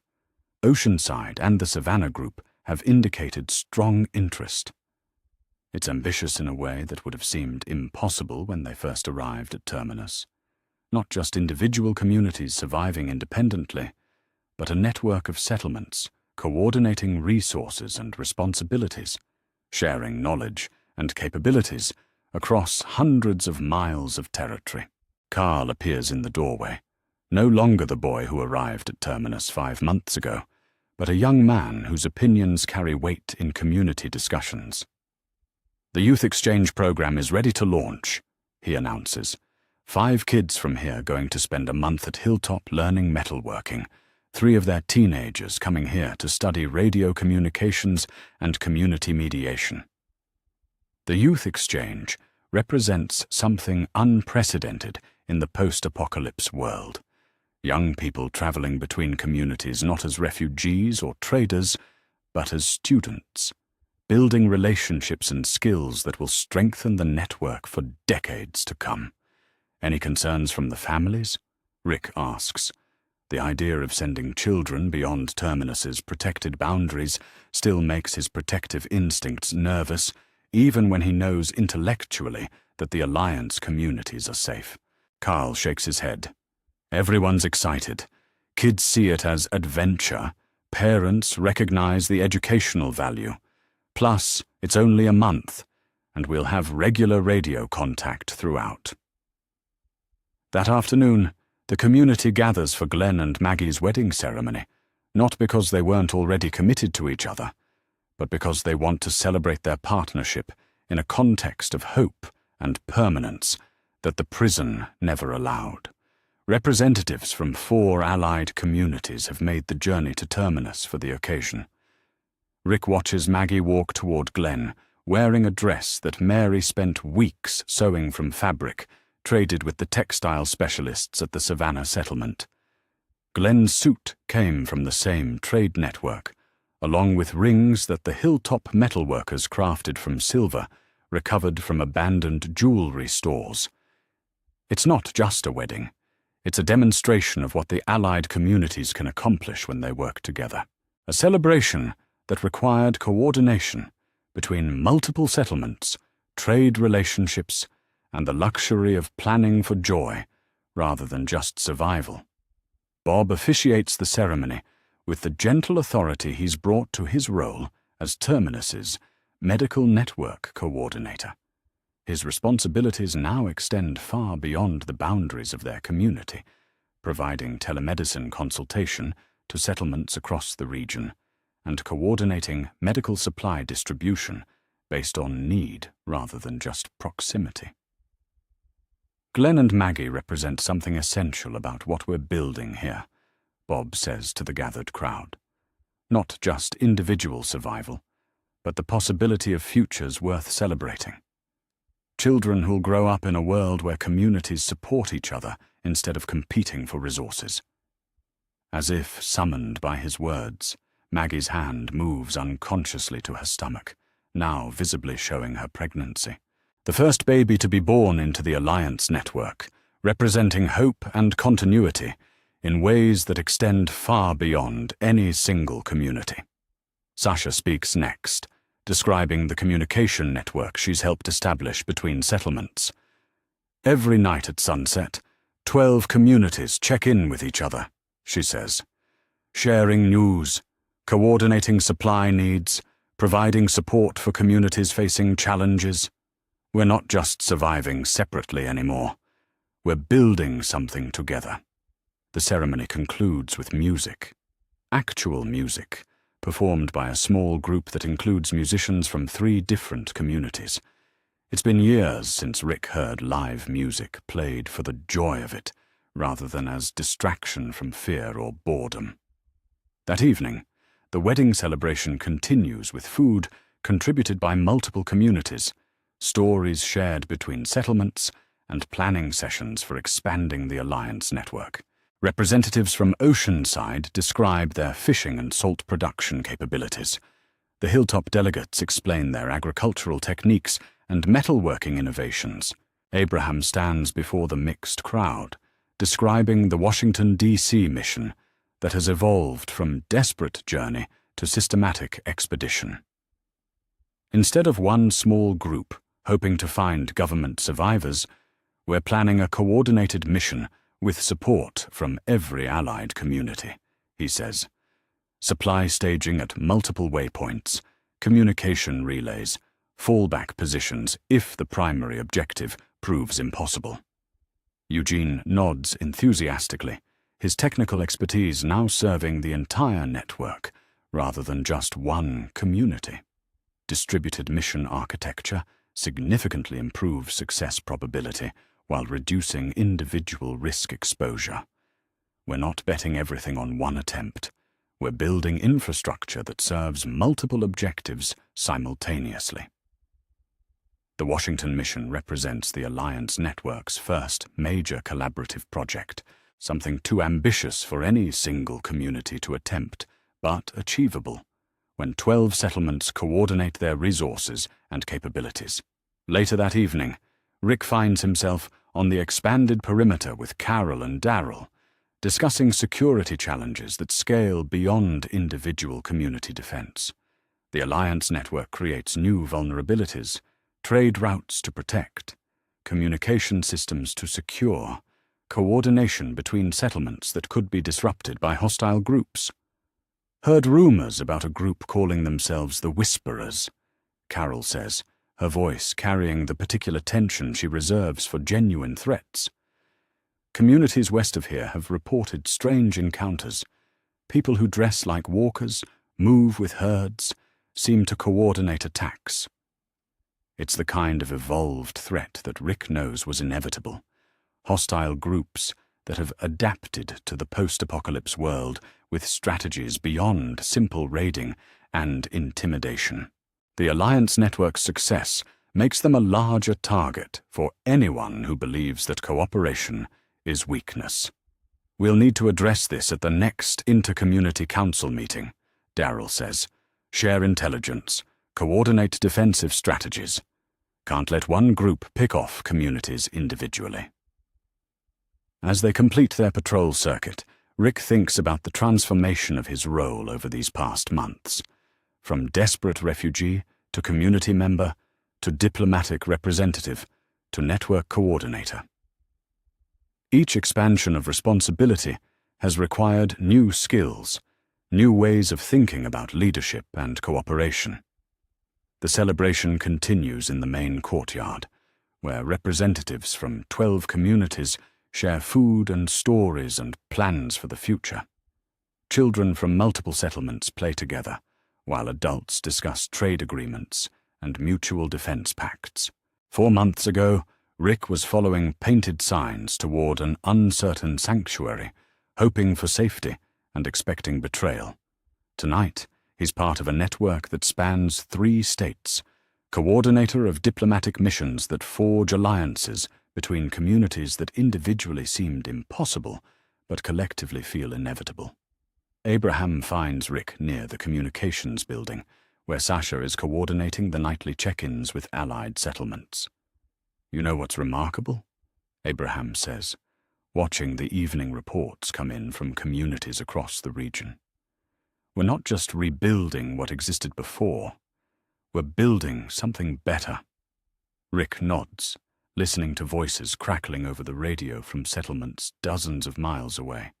Farmers sharing weather reports, craftspeople announcing new products available for trade, medical coordinators discussing resource distribution, security teams sharing intelligence about potential threats. "Think it can last?" Rick asks. Abraham considers this while watching Carl help organize sleeping arrangements for visiting delegates, while Glenn and Maggie accept congratulations from representatives of communities they've never seen but consider allies, while Carol and Darrell coordinate security measures that protect not just Terminus, but an entire network of allied settlements. "Don't know if it can last," Abraham says finally, "but it's worth building anyway. Even if it doesn't last forever, it'll last long enough to matter, long enough to prove it's possible." Rick goes to sleep that night, listening to the sounds of 12 communities settling into evening routines, coordinated by radio checks and mutual support agreements, protected by shared security measures and common principles. Tomorrow he'll lead a diplomatic mission to expand the alliance, strengthen the trade networks, and continue the work of rebuilding civilization one relationship at a time. For the first time since becoming a leader, Rick Grimes falls asleep, knowing that the success of what they've built doesn't depend on any single community surviving or any individual leader making perfect decisions. They've created something larger and more resilient than the sum of its parts, a network that can adapt, grow, and endure even if individual pieces fail. Outside his window, the radio antenna broadcasts their message into the Georgia darkness, reaching communities hundreds of miles away. Terminus Alliance Network, sanctuary for all, community for all. Together we survive. The painted sign still hangs at the main gate. Sanctuary for all, community for all. Those who arrive, survive. But now it's one of dozens of signs in multiple languages, welcoming visitors to what has become the hub of a 13-community alliance network. Rick touches the original yellow letters, faded now from weather and age, and remembers the suspicious man who traced these same words a year ago today. Exactly 365 days since he walked through these gates, expecting betrayal, and finding something he didn't have words for then. Now, standing in a courtyard that bustles with the controlled chaos of a small city, Rick struggles to reconcile the fearful refugee he was with the diplomatic coordinator he's become. "Hard to believe it's only been a year," Michonne says, joining him at the gate. She carries herself differently now, still alert, still capable of violence, but with the relaxed confidence of someone whose expertise is valued rather than just tolerated. "Feels like a lifetime." "Feels like yesterday," Rick counters, watching Carl demonstrate communication equipment to a group of teenagers from 3 different Allied communities. "Sometimes I look around and think we dreamed all of this." The anniversary celebration has drawn representatives from every community in the Alliance network, turning Terminus into a temporary festival ground. The main courtyard hosts demonstrations of crafts and technologies developed across the various settlements. The workshop areas buzz with collaborative projects between metalworkers, engineers, and farmers, sharing techniques that none of them could have developed in isolation. Bob emerges from the medical building with a young woman wearing the formal robes of a graduated medic, one of 12 students who completed the first class of his intercommunity medical college. The program trains healthcare providers for the entire Alliance network, combining traditional medical knowledge with the practical skills needed for post-apocalypse healthcare. Dr. Martinez will be returning to Oceanside to establish their first formal medical clinic, Bob announces to the small crowd gathered near the medical building. She's trained in both emergency trauma care and preventive medicine, equipped with supplies and knowledge to serve a community of 300 people. The applause is genuine and warm, recognition of both individual achievement and collective progress. Dr. Martinez represents something unprecedented in their world, a young person who chose to become a healer rather than a warrior, who learned skills for building rather than destroying. Abraham appears from the direction of the communications building, carrying himself with the satisfied air of someone whose ambitious plans have proven achievable. The Washington, D.C. mission returned 3 months ago, successful beyond anyone's most optimistic projections. Not just contact with government survivors, but establishment of formal diplomatic relations between the Alliance network and the emerging federal restoration effort. "Status report from the Capitol," Abraham announces, addressing the gathered community leaders. "Senate has formally recognized the Terminus Alliance as a provisional regional government. We're eligible for federal infrastructure support, medical supplies, and technical assistance." It's validation that would have seemed impossible when Rick first arrived, recognition that what they've built here represents legitimate governance rather than just successful survival. The federal restoration is still fragile, still limited to the eastern seaboard, but it's real enough to matter. Carl approaches the gathering with the easy confidence of someone who's never known himself as anything but valuable to his community. At 17, he serves as cultural liaison between communities, helping integrate different groups' traditions and knowledge into Alliance-wide practices. His childhood of constant danger has transformed into adolescence of constant purpose. Youth Council has approved the Inter-Community Arts Festival proposal, Carl reports. 6 communities have committed to sending musicians, artists, and storytellers. We're planning the first Alliance-wide cultural celebration for next spring. Rick watches his son coordinate with adults 3 times his age, offering opinions that are received as expertise rather than precocious suggestions. Carl has grown up during Terminus's expansion, his formative experiences shaped more by community building than survival desperation. The afternoon includes formal presentations from each Allied community, sharing innovations and challenges from the past year. Hilltop describes new agricultural techniques that increased crop yields by 40%. Oceanside reports successful coastal trading relationships with communities as far away as Florida. The Savannah settlement has developed textile production capabilities that serve the entire Alliance network. Darryl takes the stage to describe the security coordination that protects trade routes and communication networks across hundreds of miles of territory. His presentation is methodical and comprehensive, covering threat assessment, rapid response protocols, and inter-community training programs.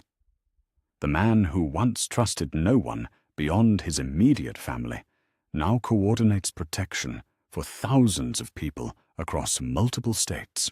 Had 3 major hostile group encounters this year, Darryl reports. Whisperers tested our northern perimeter. Raiders from Alabama tried to disrupt the Hilltop trade route, and we tracked a slaver operation through South Carolina. All 3 threats neutralized through coordinated alliance response. Carol joins him on the improvised stage, describing the intelligence networks that provide early warning of potential threats. Her months traveling between communities before settling at Terminus made her invaluable for understanding how hostile groups operate and how allied communities can share information to stay ahead of developing problems. Network security depends on every community understanding they're not just protecting themselves, Carol explains. When Oceanside spots suspicious activity off the coast, that information helps Hilltop prepare their inland defenses. When we track movement through Georgia, that helps our Tennessee allies adjust their patrol schedules. Evening brings the celebration's centerpiece, a formal dinner that includes representatives from every allied community, sharing food that required coordination between multiple settlements to produce. The menu represents the Alliance's collective capabilities: seafood from Oceanside, grain products from Hilltop, preserved fruits from the mountain communities, and beverages from settlements that specialize in fermentation and brewing. Glenn stands to address the gathering, but his words are interrupted by Maggie calling out from the residential building. "Glenn! It's time!" The dinner crowd freezes for a moment, before understanding dawns. Maggie's pregnancy, carefully monitored by Bob's medical team and supported by resources from across the Alliance, has reached its conclusion. The first baby to be born into the Alliance network is arriving on the anniversary of Rick's group's arrival at Terminus. The next few hours blur together in the organized chaos that surrounds birth in a community that treats new life as collective blessing rather than individual responsibility. Bob coordinates with Dr. Martinez and 2 other medics who arrived for the anniversary celebration. Mary organizes supplies and assistance with the practiced efficiency she brings to feeding large groups. Rick finds himself pacing the corridor outside the medical building with most of the anniversary celebration guests, all of them instinctively understanding that this birth represents something larger than one family's happiness. This child will grow up in a world where community alliance is normal, where cooperation between settlements is expected, where the apocalypse is history rather than daily reality. Abraham emerges from the medical building with tears in his eyes and a grin that threatens to split his face in half. "Healthy baby girl," he announces to the waiting crowd. "Glenn and Maggie want everyone to meet Herschel Rhee." The name hits Rick like a physical blow. Herschel, after Maggie's father, the man whose farm represented their first taste of sustained safety, whose death marked the beginning of the prison's end. It's a choice that honors the past while celebrating the future, acknowledging loss while embracing hope. One by one, the celebration guests file past the medical building window to catch a glimpse of the baby who represents everything they've worked to build. Born into safety, surrounded by allies, growing up in a world where communities support each other rather than compete for scarce resources. Carl holds his honorary niece with the gentle competence of someone who's helped care for multiple children during Terminus's growth. "She's going to grow up thinking this is normal," he says wonderingly. "Safe communities, allied settlements, people working together instead of fighting over everything." Michonne nods, her expression soft, with something that might be maternal instinct or might just be profound relief that children can be born into hope rather than desperation. That's the point, the whole point of everything we've built. As the evening winds toward midnight, Rick finds himself back at the original painted sign, now joined by Eugene, who carries a folder thick with development plans and infrastructure projections. The Alliance network continues to grow, with 3 more communities expressing interest in formal membership and preliminary contact established with survivor settlements as far away as Texas and California.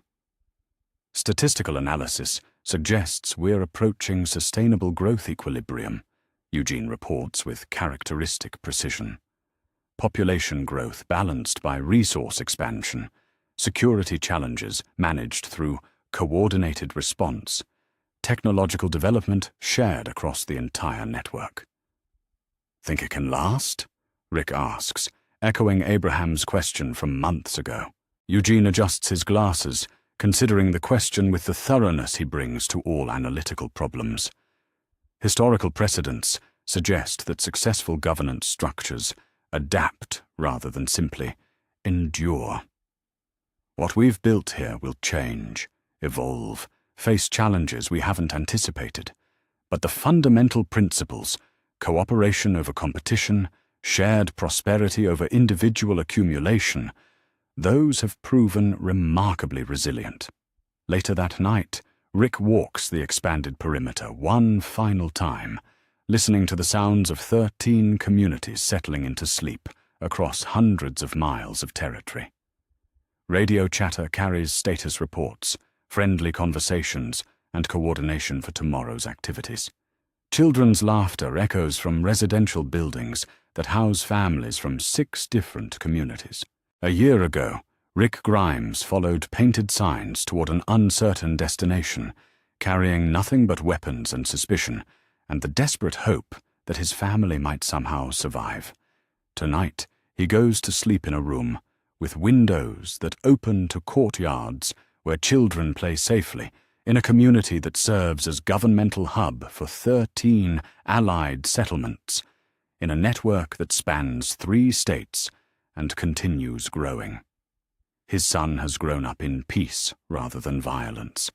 His friends have found purposes beyond mere survival. The people he thought he'd lost forever have returned to share in building something unprecedented. And tonight, for the first time since the world ended, a baby has been born into a civilization that exists rather than one that's trying to be rebuilt. Tomorrow will bring new challenges, new responsibilities, new opportunities to expand the Alliance and strengthen the relationships that make all of this possible. But tonight, Rick Grimes falls asleep, listening to the sound of his granddaughter breathing easily in a world that learned to be safe enough for children to grow up dreaming of futures beyond survival. 1 year after arriving at Terminus, expecting betrayal and finding sanctuary, Rick goes to sleep, knowing that they've built something that will outlast all of them. Not just communities that can survive, but a network that can thrive, adapt, and endure whatever challenges the future might bring.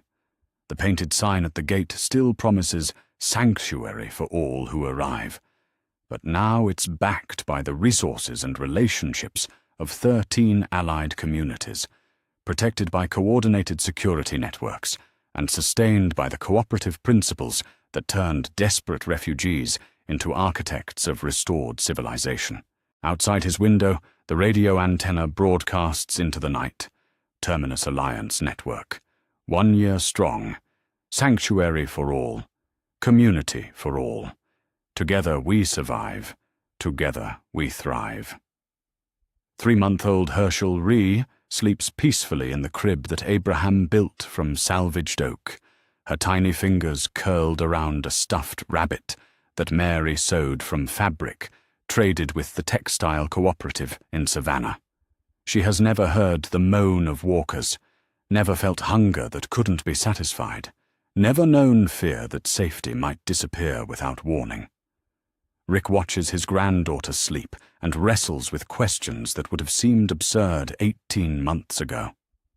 How do you prepare a child for danger without destroying their sense of security? How much truth do you tell someone who's only known peace about the world that exists beyond the Alliance Network's borders?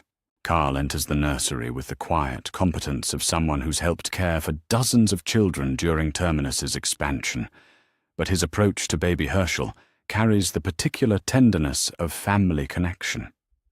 At 18, Carl has become the community's primary educator for survival skills, teaching children basic self-defense and awareness techniques through games and exercises that feel like play rather than preparation for violence. Teaching knife safety to the kindergarten group today, Carl tells Rick, adjusting Herschel's blanket with practiced care. Not knife fighting, knife safety. How to handle tools without hurting yourself or others. Same way you'd teach any kid in any normal world. But that's the question that keeps Rick awake some nights. Is this a normal world? Within the Alliance Network, violence is rare, resources are managed cooperatively, children attend schools rather than guard shifts. But beyond the network's borders, the wasteland continues, populated by hostile groups, roving walkers, and communities that have chosen violence over cooperation. Michonne appears in the doorway, carrying a stack of lesson plans for the expanded education system she's developing. The children of Terminus now attend formal classes in literacy, mathematics, science, and what she calls civic responsibility, the principles of cooperative governance and community decision-making that maintain the Alliance Network. Parents' Council meeting this afternoon, Michonne reports. We need to address the question about field trips beyond Alliance territory. Some families want their children to see the wider world, understand what exists outside our borders. Others think any exposure to external dangers is unnecessarily risky. It's a debate that cuts to the heart of their educational philosophy.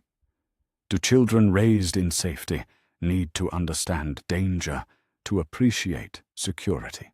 Or does exposing them to external threats undermine the very peace they've worked so hard to create? The discussion becomes more urgent with the arrival of a transport vehicle from the southern patrol route. Carol and Daryl emerge from the driver's seats, but they're not alone.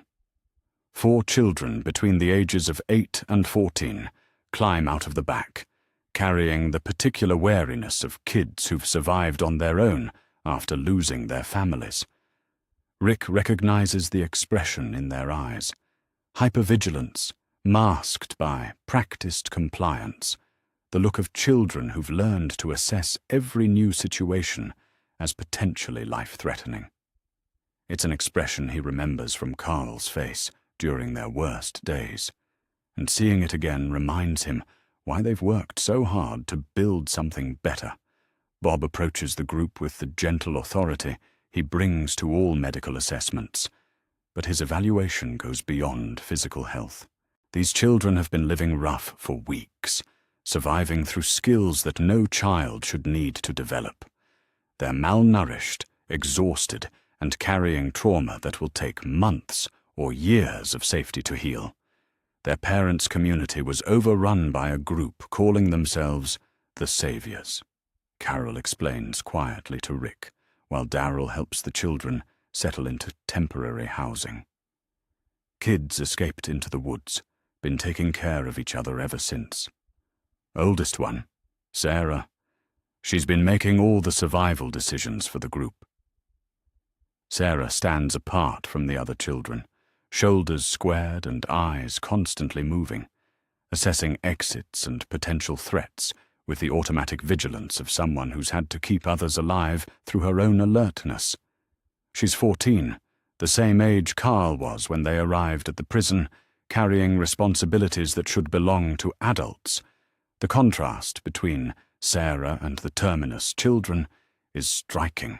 The kids who've grown up in the Alliance Network approach the newcomers with curious friendliness, offering to share toys and show them around the community.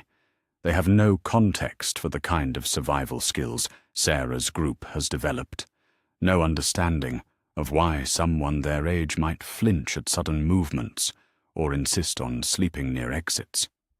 Abraham emerges from the technical school he's established in the expanded workshop complex, where teenagers from across the Alliance network learn everything from basic electronics to advanced engineering.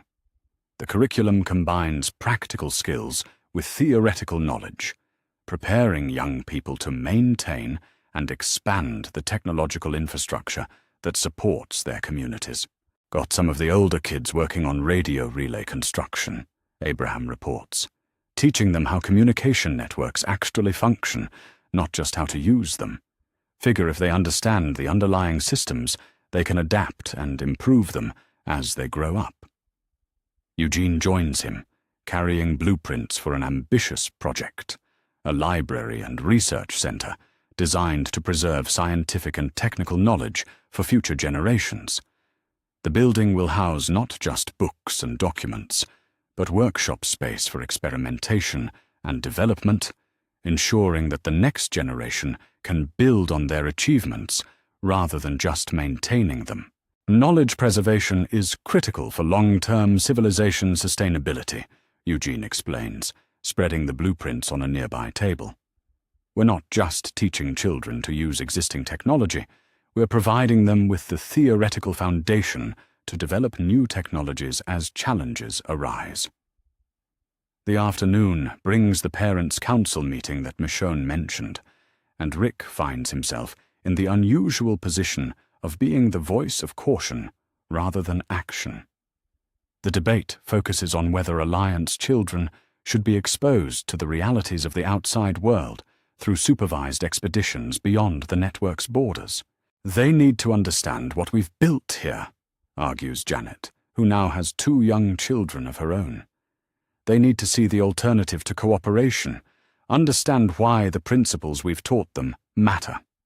David counters from his perspective as a parent who's lost one community already. They need to feel safe enough to be children. That's the whole point of what we've built, creating a world where kids can grow up without constant fear. Glenn speaks up, his voice carrying the weight of new parenthood. I want Herschel to understand the world her parents lived through, to appreciate what we've achieved here. But I also want her to take safety for granted in a way we never could. Maggie nods, bouncing baby Herschel gently while she speaks. Maybe the question isn't whether to expose them to danger, but how to teach them to value peace without making them helpless if that peace ever gets threatened. Carl raises his hand for attention, and Rick notices how naturally the adult council members turn to listen to his perspective. What if we're overthinking this? Carl suggests. The kids from outside, like Sarah's group, they have survival skills we can learn from. Our kids have security and education they can share. Maybe the answer is making sure both groups can teach each other. It's a characteristic Carl solution, finding the bridge between competing approaches, the synthesis that honors both perspectives rather than choosing between them. Rick watches his son propose integration strategies with the confidence of someone who's never known himself as anything but valuable to community decision-making. Darryl enters the meeting late, bringing the particular energy he gets when wrestling with emotional complications. His role as unofficial uncle to the community's children has evolved naturally from his protective instincts, but he struggles with the balance between preparing them for potential threats and allowing them to enjoy their childhood security. Been working with Sarah's group, Darryl reports, teaching them that it's okay to be kids here, that they don't have to stay alert all the time, but also learning from them. They know things our kids don't about reading people, spotting trouble before it develops. The conversation continues for hours, moving through philosophical questions and practical considerations. How much combat training is appropriate for children in a peaceful community? Should Alliance kids learn to kill walkers, or is that knowledge they shouldn't need? What happens when children raised in cooperation encounter communities that prioritize individual survival over collective welfare? Sasha joins the discussion late, bringing updates from the expanded communication network that now coordinates with allied settlements across 4 states. Been talking with other community leaders about this same question, she reports. Everyone's struggling with how to raise the second generation, kids who've only known stability. Bob speaks up with the particular insight that medical training brings to child development. Trauma isn't just about violence, he points out. Some of these kids are struggling because they don't know how to trust safety. Others are struggling because they've never developed the skills to handle uncertainty or stress. The meeting ends without definitive conclusions, but with agreement to develop a comprehensive approach that includes exposure to controlled challenges, education about the broader world, and integration between children from different backgrounds. It's a typically Alliance solution, collaborative, inclusive, and designed to adapt as they learn more. That evening, Rick finds Sarah sitting alone on the workshop steps, watching the other children play games that she doesn't understand. Her isolation isn't hostile. She's just processing a world where children can be loud without attracting danger, where running and laughing doesn't require constant awareness of exit routes. Takes time, Rick tells her, settling beside her on the steps. Learning to trust safety when you've had to stay alert for so long. Sarah looks at him with eyes that carry too much knowledge for her age. The little kids here, they don't know how lucky they are. They think this is normal. Maybe that's the point, Rick says. Maybe we built this so that safety could be normal for someone. But what happens when they face something dangerous? What happens when the safe world breaks? It's the question that keeps Rick awake, the responsibility that weights every decision about community defense and expansion planning. They've created a generation of children who take cooperation for granted, who expect communities to help each other, rather than compete for resources. Then they do what we did, Rick says finally. They adapt, they learn, they take care of each other. But maybe they do it with better tools, better knowledge about how communities can work together, better understanding of alternatives to violence. Carl approaches from the direction of the residential buildings, moving with the casual confidence of someone completely comfortable in his environment. Sarah, want to see the radio workshop tomorrow? Abraham's teaching some of the older kids how to build transmission equipment. Sarah considers this, and Rick can see her wrestling with the unfamiliar concept of learning skills for building rather than surviving. Is it useful? Like, actually useful if something goes wrong? Everything here is useful, Carl says simply. We just get to choose what we build instead of only fixing what breaks. Later that evening, Rick walks the perimeter with Michonne, discussing the challenges of raising children who've known only peace in a world where peace is still fragile. The Alliance network continues to expand, but it also faces new threats, organized hostile groups, resource competition, and the fundamental question of how far to extend their principles into territories that haven't chosen cooperation. Think we're doing the right thing? Rick asks, trying to give them normal childhoods when normal is still so rare. Michonne pauses to wave at a group of children playing an elaborate game that seems to involve both strategy and collaboration, the kind of play that develops problem-solving skills while reinforcing cooperative values. I think we're doing the human thing, she says, trying to give the next generation something better than what we had. They complete their circuit and head back toward the residential areas, where the sounds of children settling into sleep create the background music of a community that has learned to trust tomorrow. Baby Herschel sleeps peacefully in her crib, protected by security networks and alliance agreements, surrounded by adults who've chosen to build something better rather than just survive something terrible. Tomorrow they'll continue the careful work of raising the second generation, children who'll grow up taking safety for granted while learning skills to protect that safety, kids who'll inherit a network of allied communities and the responsibility to expand and strengthen those relationships. Rick goes to sleep knowing that they've created something unprecedented, a generation that will know cooperation as normal, peace as expected, and community as the foundation rather than the exception. Whatever challenges the future brings, these children will face them with tools and knowledge and relationships that Rick's generation never had. Outside his window, the night sounds include children's dreams rather than sentries' alerts, lullabies rather than warnings, the gentle breathing of a generation that's learning to expect tomorrow rather than just hope for it.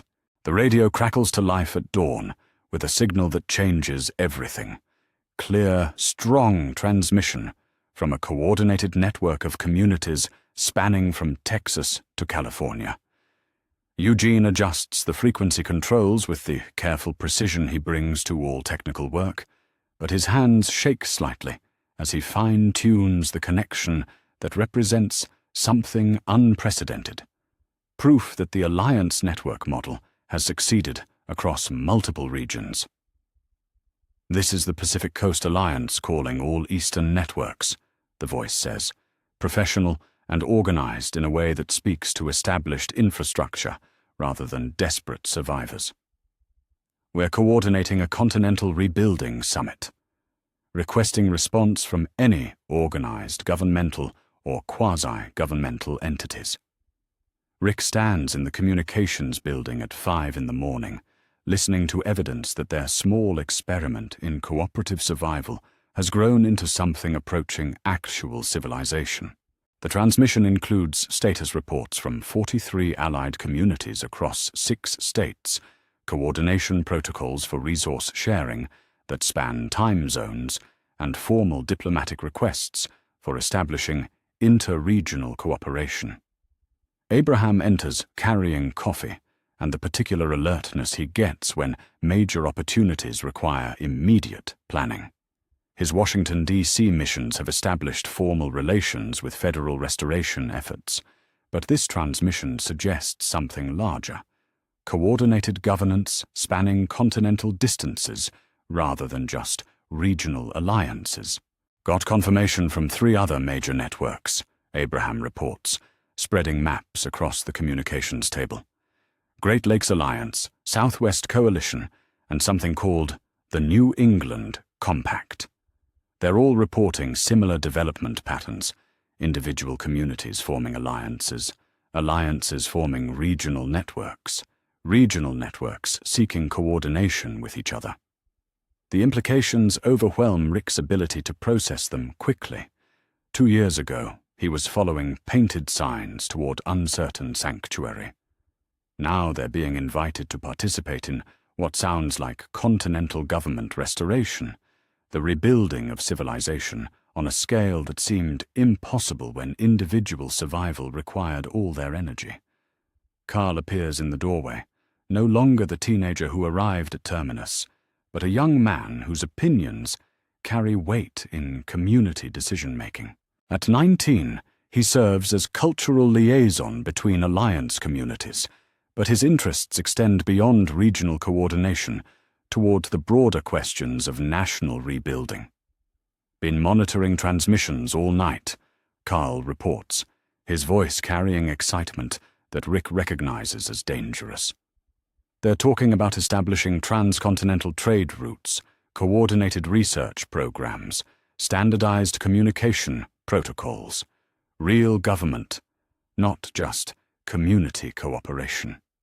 Rick hears the yearning in his son's voice, the desire to be part of something larger than even their remarkable alliance network, to contribute to rebuilding on a scale that matches the scope of what was lost. But he also hears the implicit question, whether staying focused on regional success represents settling for less than they could achieve. Michonne enters with the particular energy she brings to complex strategic problems, carrying folders that suggest she's been working on this since the first transmissions arrived. Her role in developing the Terminus Accords has prepared her for exactly this kind of challenge, translating alliance principles into frameworks that could apply to national governance. "I've been drafting a proposal," Michonne announces, spreading documents across the table. "A constitutional convention framework based on the alliance principles we've proven work. Not trying to restore the old federal system, but building something new based on what we've learned about cooperation under crisis conditions." The documents are ambitious in scope and detail, frameworks for democratic representation across vast distances, resource allocation systems that balance local autonomy with collective responsibility, conflict resolution mechanisms designed to prevent the kind of zero-sum competition that destroys communities. "Think it could work?" Rick asks, studying the carefully written proposals that represent years of alliance experience translated into national policy frameworks. "Works here," Michonne says simply. "Works across 13 communities, spanning 3 states. Question is whether the principles scale up to continental distances and populations in the millions instead of thousands." Darrell enters the communications building with the reluctant attention he gives to discussions that might require leaving the security they've built. His investment in Terminus runs deeper than professional responsibility. This is home in a way that nowhere else has been since before the world ended. "You're talking about abandoning everything we've built to chase some fantasy about national government?" Darrell asks, his voice carrying the particular wariness he reserves for plans that sound too good to be true. "Not abandoning," Rick says carefully, "contributing. The question is whether our success here obligates us to help others achieve similar success elsewhere. It's the moral complexity that keeps Rick awake since the transmissions started. Whether communities that have achieved stability have responsibilities to communities still struggling with basic survival. The Alliance network succeeded partly because they focused resources and energy on regional cooperation rather than dispersing efforts across impossible distances. Glenn and Maggie arrive carrying 1-year-old Herschel, who babbles contentedly in the arms of parents who've never had to worry about her safety or future security. Their presence adds emotional weight to every discussion about risk and change, decisions that affect not just adults who chose this life, but children who deserve the security their parents have created. "What are we actually talking about?" Maggie asks, settling Herschel on her lap while studying the maps and proposals scattered across the table. "Sending representatives to some convention? Relocating leadership to participate in national governance? Risking what we've built for something that might not work?" Glenn nods, his engineering background making him focus on practical implementation rather than ambitious possibilities. The Alliance network took 2 years to build and prove stable. National government would be exponentially more complex, with exponentially more potential failure points. Bob appears in the doorway, with the gentle authority he brings to community health questions, but his perspective extends beyond medical concerns toward the broader question of community well-being. His medical college now trains healthcare providers for dozens of allied communities, representing investment in skills and relationships that can't easily be relocated or replicated. "Got 43 students currently enrolled in medical training programs," Bob reports. "Another 67 applicants waiting for next semester. We're not just serving our own communities anymore. We're providing essential services to regions that can't develop these capabilities independently." The weight of responsibility settles over the room like morning fog. They've succeeded so thoroughly that other communities depend on their continued operation, their continued focus on regional needs rather than national ambitions. Walking away to chase continental governance might abandon people who rely on what they've built here. Sasha joins the discussion, carrying communication logs that show the scope of their current operations. Daily coordination with allied communities across 4 states, resource allocation decisions that affect thousands of people, conflict resolution mediation between settlements that might return to violence without neutral third-party intervention. Processed 47 inter-community disputes this month, Sasha reports. Everything from trade disagreements to boundary conflicts to resource allocation questions. Most communities don't have the experience or neutral standing to mediate these problems themselves. The morning grows later, as their discussion expands to include community representatives from across the Alliance network, brought in via radio conference to discuss the implications of national rebuilding invitations. Each community faces similar questions about local focus versus national contribution, but their answers reveal different priorities and capabilities. Hilltop emphasizes agricultural specialization that serves regional food security. Oceanside describes coastal trade relationships that depend on sustained local investment. The mountain communities explain resource extraction operations that require continuous management. Each community has developed specialized capabilities that support Alliance success, but might not transfer to national governance roles. By afternoon, the discussion has moved to the main meeting hall, where Terminus residents and Alliance representatives participate in the most consequential decision the network has faced since its formation. The question isn't just whether to participate in national rebuilding, but how to balance local responsibilities with broader obligations. Carl speaks first, his voice carrying the confidence of someone who's grown up in successful community governance. We've proven that cooperation works, that communities can solve problems through alliance rather than competition. Don't we have an obligation to share that knowledge with communities still struggling with basic survival? Gareth responds with the careful perspective of someone who's managed Terminus since its founding, who understands both the potential and the fragility of what they've achieved. We have obligations to the communities that depend on us now. National rebuilding is important, but not if it means abandoning people who rely on our continued success. The debate continues for hours, moving through moral philosophy and practical logistics, individual ambitions and collective responsibilities. Representatives participate via radio from allied communities across the region, sharing perspectives on how national involvement might affect their local operations and relationships. Abraham argues for systematic participation.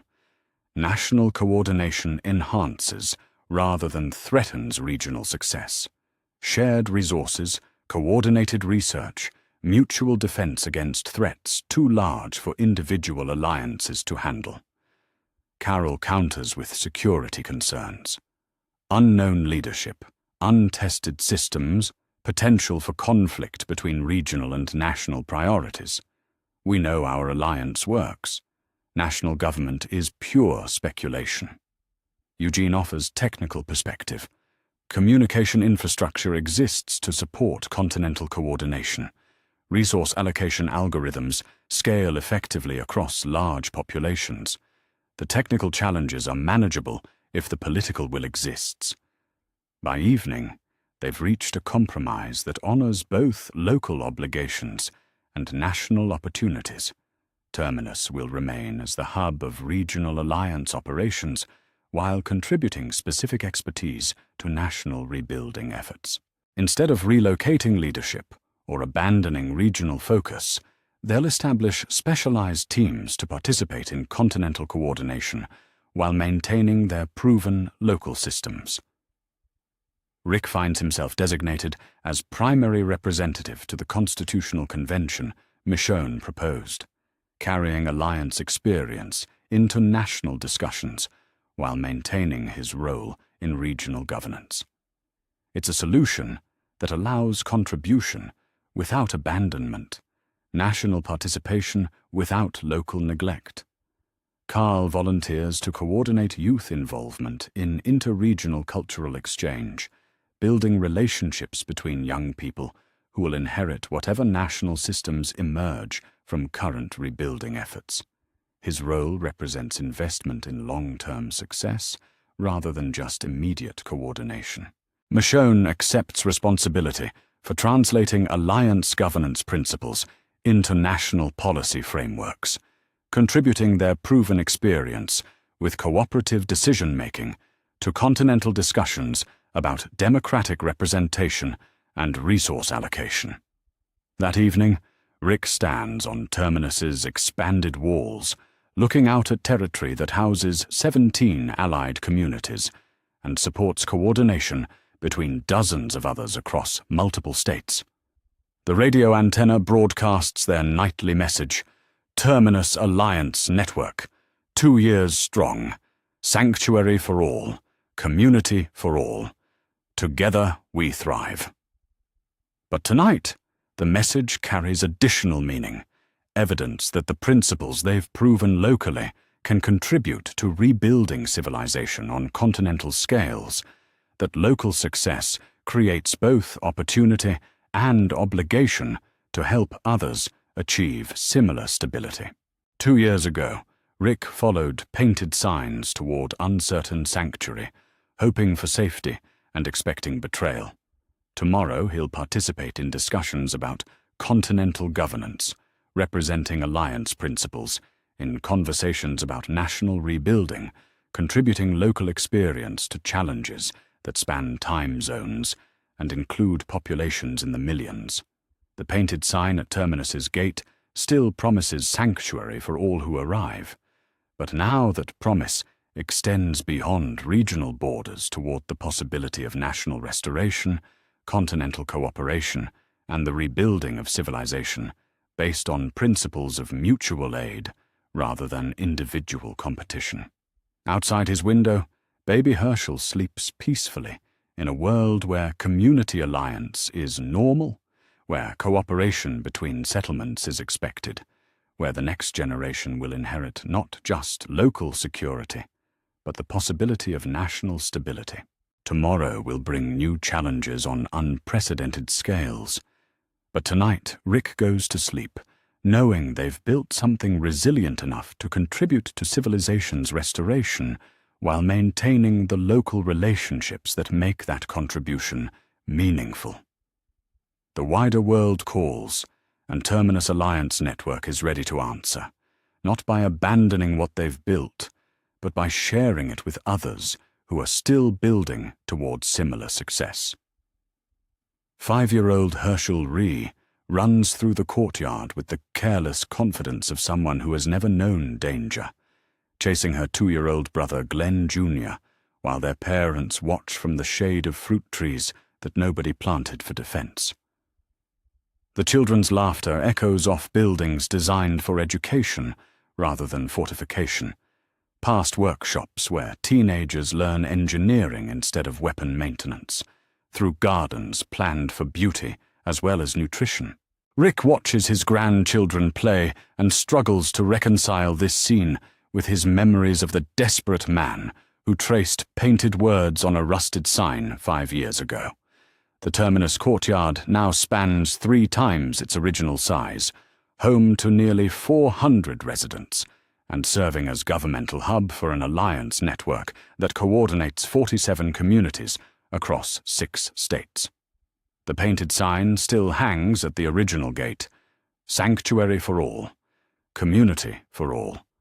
Those who arrive survive. But it's surrounded by monuments to growth and success. A bronze plaque commemorating the Continental Accords that established interregional cooperation. A memorial garden honoring communities that didn't survive to join the alliance. A children's playground where the next generation learns cooperation through games their parents could never have imagined playing.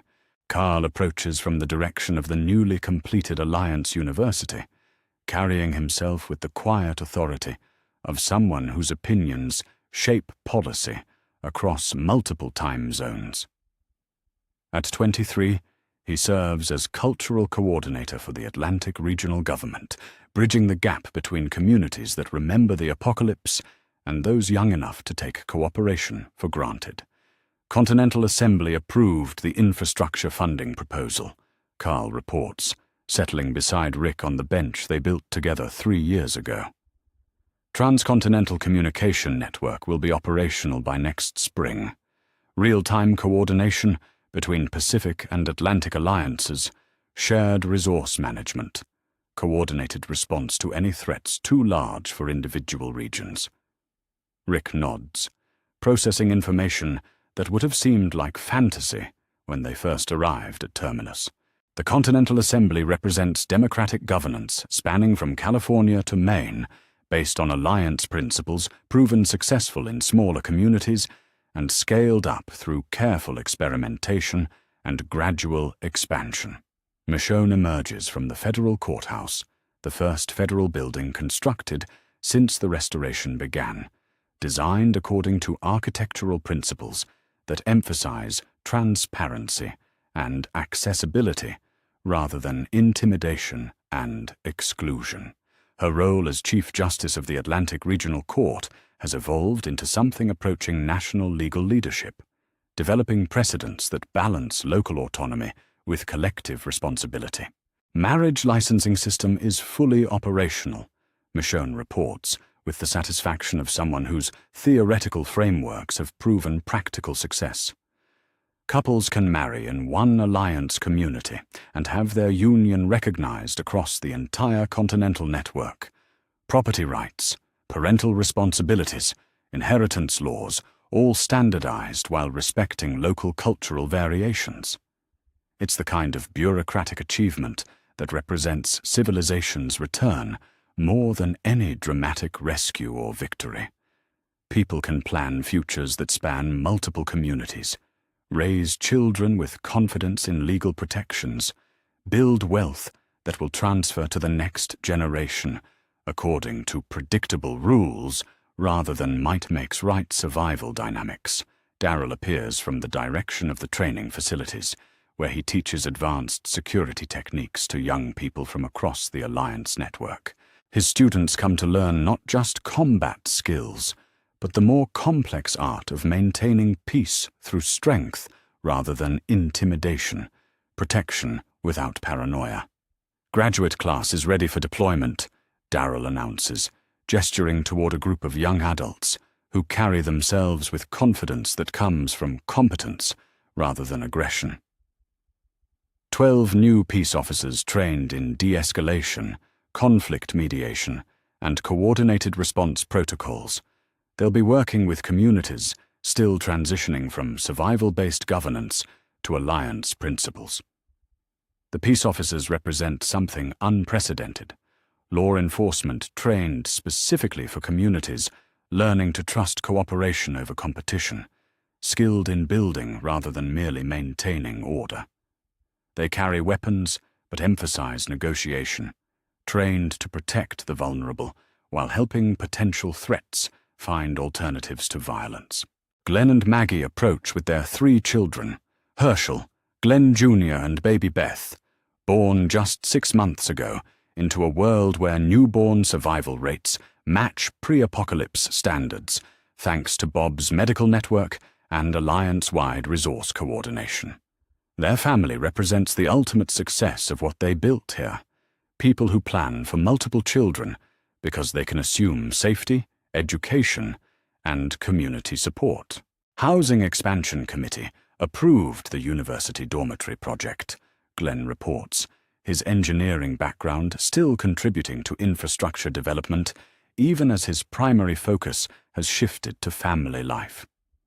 Students from every Alliance community can attend advanced education programs without economic barriers. Full scholarship system funded through inter-community resource sharing. Maggie adds, adjusting baby Beth's position for comfortable nursing. Cultural exchange program enrolled 200 students this semester. Kids from fishing communities, learning agriculture, mountain communities, children studying coastal engineering, urban specialists training in rural resource management. The university represents investment in future leadership, ensuring that young people develop expertise that serves the entire alliance rather than just individual communities. Students graduate with technical skills and cultural understanding that makes inter-community cooperation natural rather than negotiated. Abraham emerges from the communications complex, carrying reports from the morning's Continental Coordination meeting. His role has evolved from military logistics to infrastructure coordination, managing resource flows and information networks that span distances the original Terminus founders never imagined reaching. Pacific Alliance reports successful integration with the Great Lakes Confederation, Abraham announces. Continental Resource Sharing Agreement is fully operational. Drought relief from the northern regions, technical expertise flowing west, cultural exchange programs connecting communities from Oregon to Florida. Eugene joins him, carrying the satisfied expression of someone whose technical expertise has proven essential to civilization's restoration. His communication networks now coordinate everything from weather reporting to medical research, educational resource sharing, to trade route management across continental distances. Statistical analysis confirms sustainable growth patterns across all Alliance regions, Eugene reports with characteristic precision. Population growth balanced by resource expansion, technological development shared efficiently, conflict resolution mechanisms preventing zero-sum competition between communities. Bob appears from the medical college, which has expanded to include research facilities and training programs that serve communities across multiple continents. His medical network has achieved something approaching public health system restoration, with preventive care and emergency response capabilities that rival pre-apocalypse standards. Disease eradication program exceeded all projections, Bob reports, his voice carrying the particular satisfaction of medical achievement. Haven't seen a case of preventable, infection-related death in the Alliance network for 18 months. Life expectancy in Alliance communities now matches national averages from before the collapse. Sasha joins the gathering, carrying communication logs that represent the daily coordination required to maintain continental cooperation.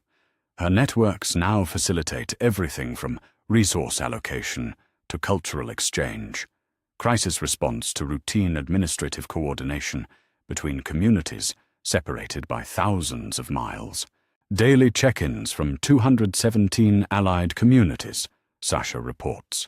Morning coordination for trade routes, afternoon status updates for security and medical needs, evening cultural programs connecting young people across time zones. As the afternoon grows later, representatives from across the Alliance network arrive for the monthly Continental Coordination meeting. But today's agenda includes something special, a celebration of the 5th anniversary of what Alliance historians now call the Terminus model, the proof that cooperation could succeed even under extreme stress. Carol appears from the Archives building, carrying historical documents that record the transformation from desperate survival to continental governance. Her role has evolved into something approaching national historian, documenting lessons learned and principles proven for future generations who might face different but equally challenging circumstances. Historical analysis confirms the decision-making patterns that enabled success, Carol reports, spreading documents that show progression from individual communities to regional alliances to continental cooperation. Trust building through small commitments, resource sharing before formal agreements, conflict resolution through mediation rather than force. That evening brings the celebration's centerpiece, a gathering that includes not just alliance representatives, but children and grandchildren who represent the generation that will inherit what they've built. The main courtyard hosts families from dozens of communities, sharing food that required coordination between multiple regions to produce. Rick finds himself seated at the center table, not because of rank or authority, but because tonight is about remembering the journey that brought them here. Around him sit the people who walked through Terminus's gates 5 years ago, carrying nothing but weapons and suspicion and desperate hope. Carl stands to address the gathering, his voice carrying the confidence of someone who's grown up watching cooperation succeed. 5 years ago, 12 desperate people arrived at a community that promised sanctuary for all who arrive. Tonight, those 12 people have helped build a continental alliance that includes over 2 million residents across 47 member communities. The applause is warm and genuine, recognition of achievement that seemed impossible when survival took all their energy. But Rick notices something more significant than the numbers, the quality of the applause coming from people who clap because they're happy rather than because they're grateful to still be alive. Michonne speaks next, describing the legal frameworks that enable continental cooperation while protecting local autonomy.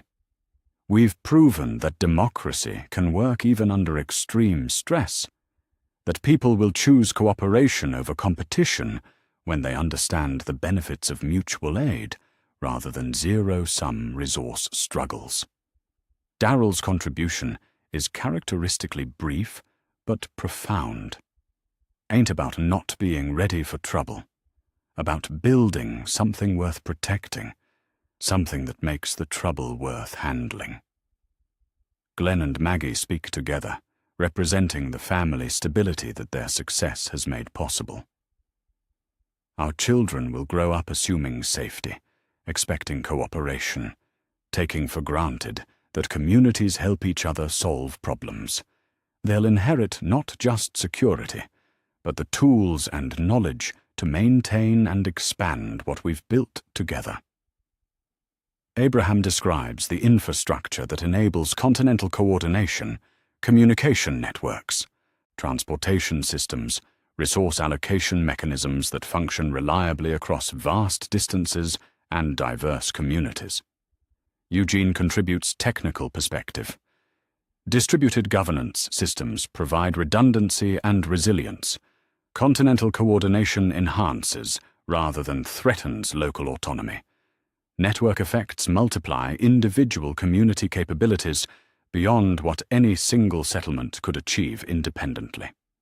Bob speaks about health and education achievements, the elimination of preventable disease, the establishment of educational systems that serve communities regardless of economic capacity, the medical networks that ensure healthcare access for Alliance residents from Georgia to California. Sasha describes the communication systems that make continental cooperation possible. Daily coordination between communities separated by thousands of miles, real-time resource sharing, cultural exchange programs that build relationships across regional differences. As the celebration continues into the evening, Rick finds himself surrounded by children who listen to stories about the early days with the fascination that previous generations reserved for fairy tales. They ask questions about walkers and raiders, prison communities, and desperate journeys, with the innocent curiosity of people for whom such dangers are historical rather than personal. "Tell us about the painted signs, Grandpa Rick," Herschel asks, settling onto his lap with the comfortable assumption of safety that still amazes him. Rick describes following railroad tracks toward uncertain sanctuary, reading promises painted by strangers, arriving at Terminus expecting betrayal and finding something he didn't have words for then. He talks about learning to trust Gareth's leadership, building alliance relationships, discovering that cooperation could succeed even when competition seemed safer. "Why did you decide to trust the painted signs?" Glenn Jr. asks, his 4-year-old mind trying to understand decisions made under circumstances he's never experienced. "Because the alternative was giving up hope," Rick says simply. and hope turned out to be the most practical choice we could have made. Carl adds his perspective as someone who bridged the gap between apocalypse survival and alliance governance. Sometimes the most dangerous thing you can do is assume that everyone's dangerous. Sometimes trust is the strongest defense you can choose. As the evening winds toward midnight, Rick walks the expanded perimeter one final time, accompanied by grandchildren who ask questions about the original walls, the watchtowers that no longer need constant manning, the defensive preparations that proved unnecessary because diplomacy succeeded where force might have failed. The Alliance network now includes communities from coast to coast, governed by democratic principles proven successful at local levels and scaled up through careful experimentation. Trade routes connect fishing villages with mountain mining operations, agricultural communities with urban manufacturing centers, research universities with practical training facilities. 5 years ago, Rick Grimes followed painted signs toward uncertain sanctuary, carrying nothing but weapons and suspicion and the desperate hope that his family might somehow survive. Tonight, he goes to sleep in a world where his grandchildren attend universities that teach inter-community cooperation as a normal subject, where conflict resolution is a standard part of childhood education, where the next generation will inherit continental governance based on principles of mutual aid rather than competition. The painted sign at Terminus's gate still promises sanctuary for all who arrive, but now that promise extends across a continent where 47 allied communities coordinate resources and support, where democracy functions across vast distances, where children grow up assuming that communities naturally help each other solve problems. Rick's final thoughts before sleep focus not on the journey that brought them here, but on the journey his grandchildren will take from here, inheriting not just security, but the tools and knowledge to continue building, to face whatever challenges the future might bring with cooperation rather than competition, trust rather than fear, community rather than isolation. Outside his window, communication arrays broadcast coordination signals to communities from California to Maine. Children's laughter echoes from playgrounds designed for joy rather than defense, and the sound of his granddaughter breathing easy represents a generation that will take peace for granted in the way his generation once took for granted that communities naturally helped each other. The legacy of peace spreads across a continent where painted signs no longer promise sanctuary because sanctuary has become the normal state of human community, where those who arrive don't just survive, but thrive, where trust turned out to be the most practical foundation for rebuilding civilization. 5 years after arriving at Terminus, Rick Grimes falls asleep knowing they chose correctly. Trust over fear, community over isolation, cooperation over competition. And that choice created a world where children can dream of futures beyond mere survival, where civilization means building together rather than taking from each other, where peace is no longer a desperate hope, but a legacy passed confidently to the next generation.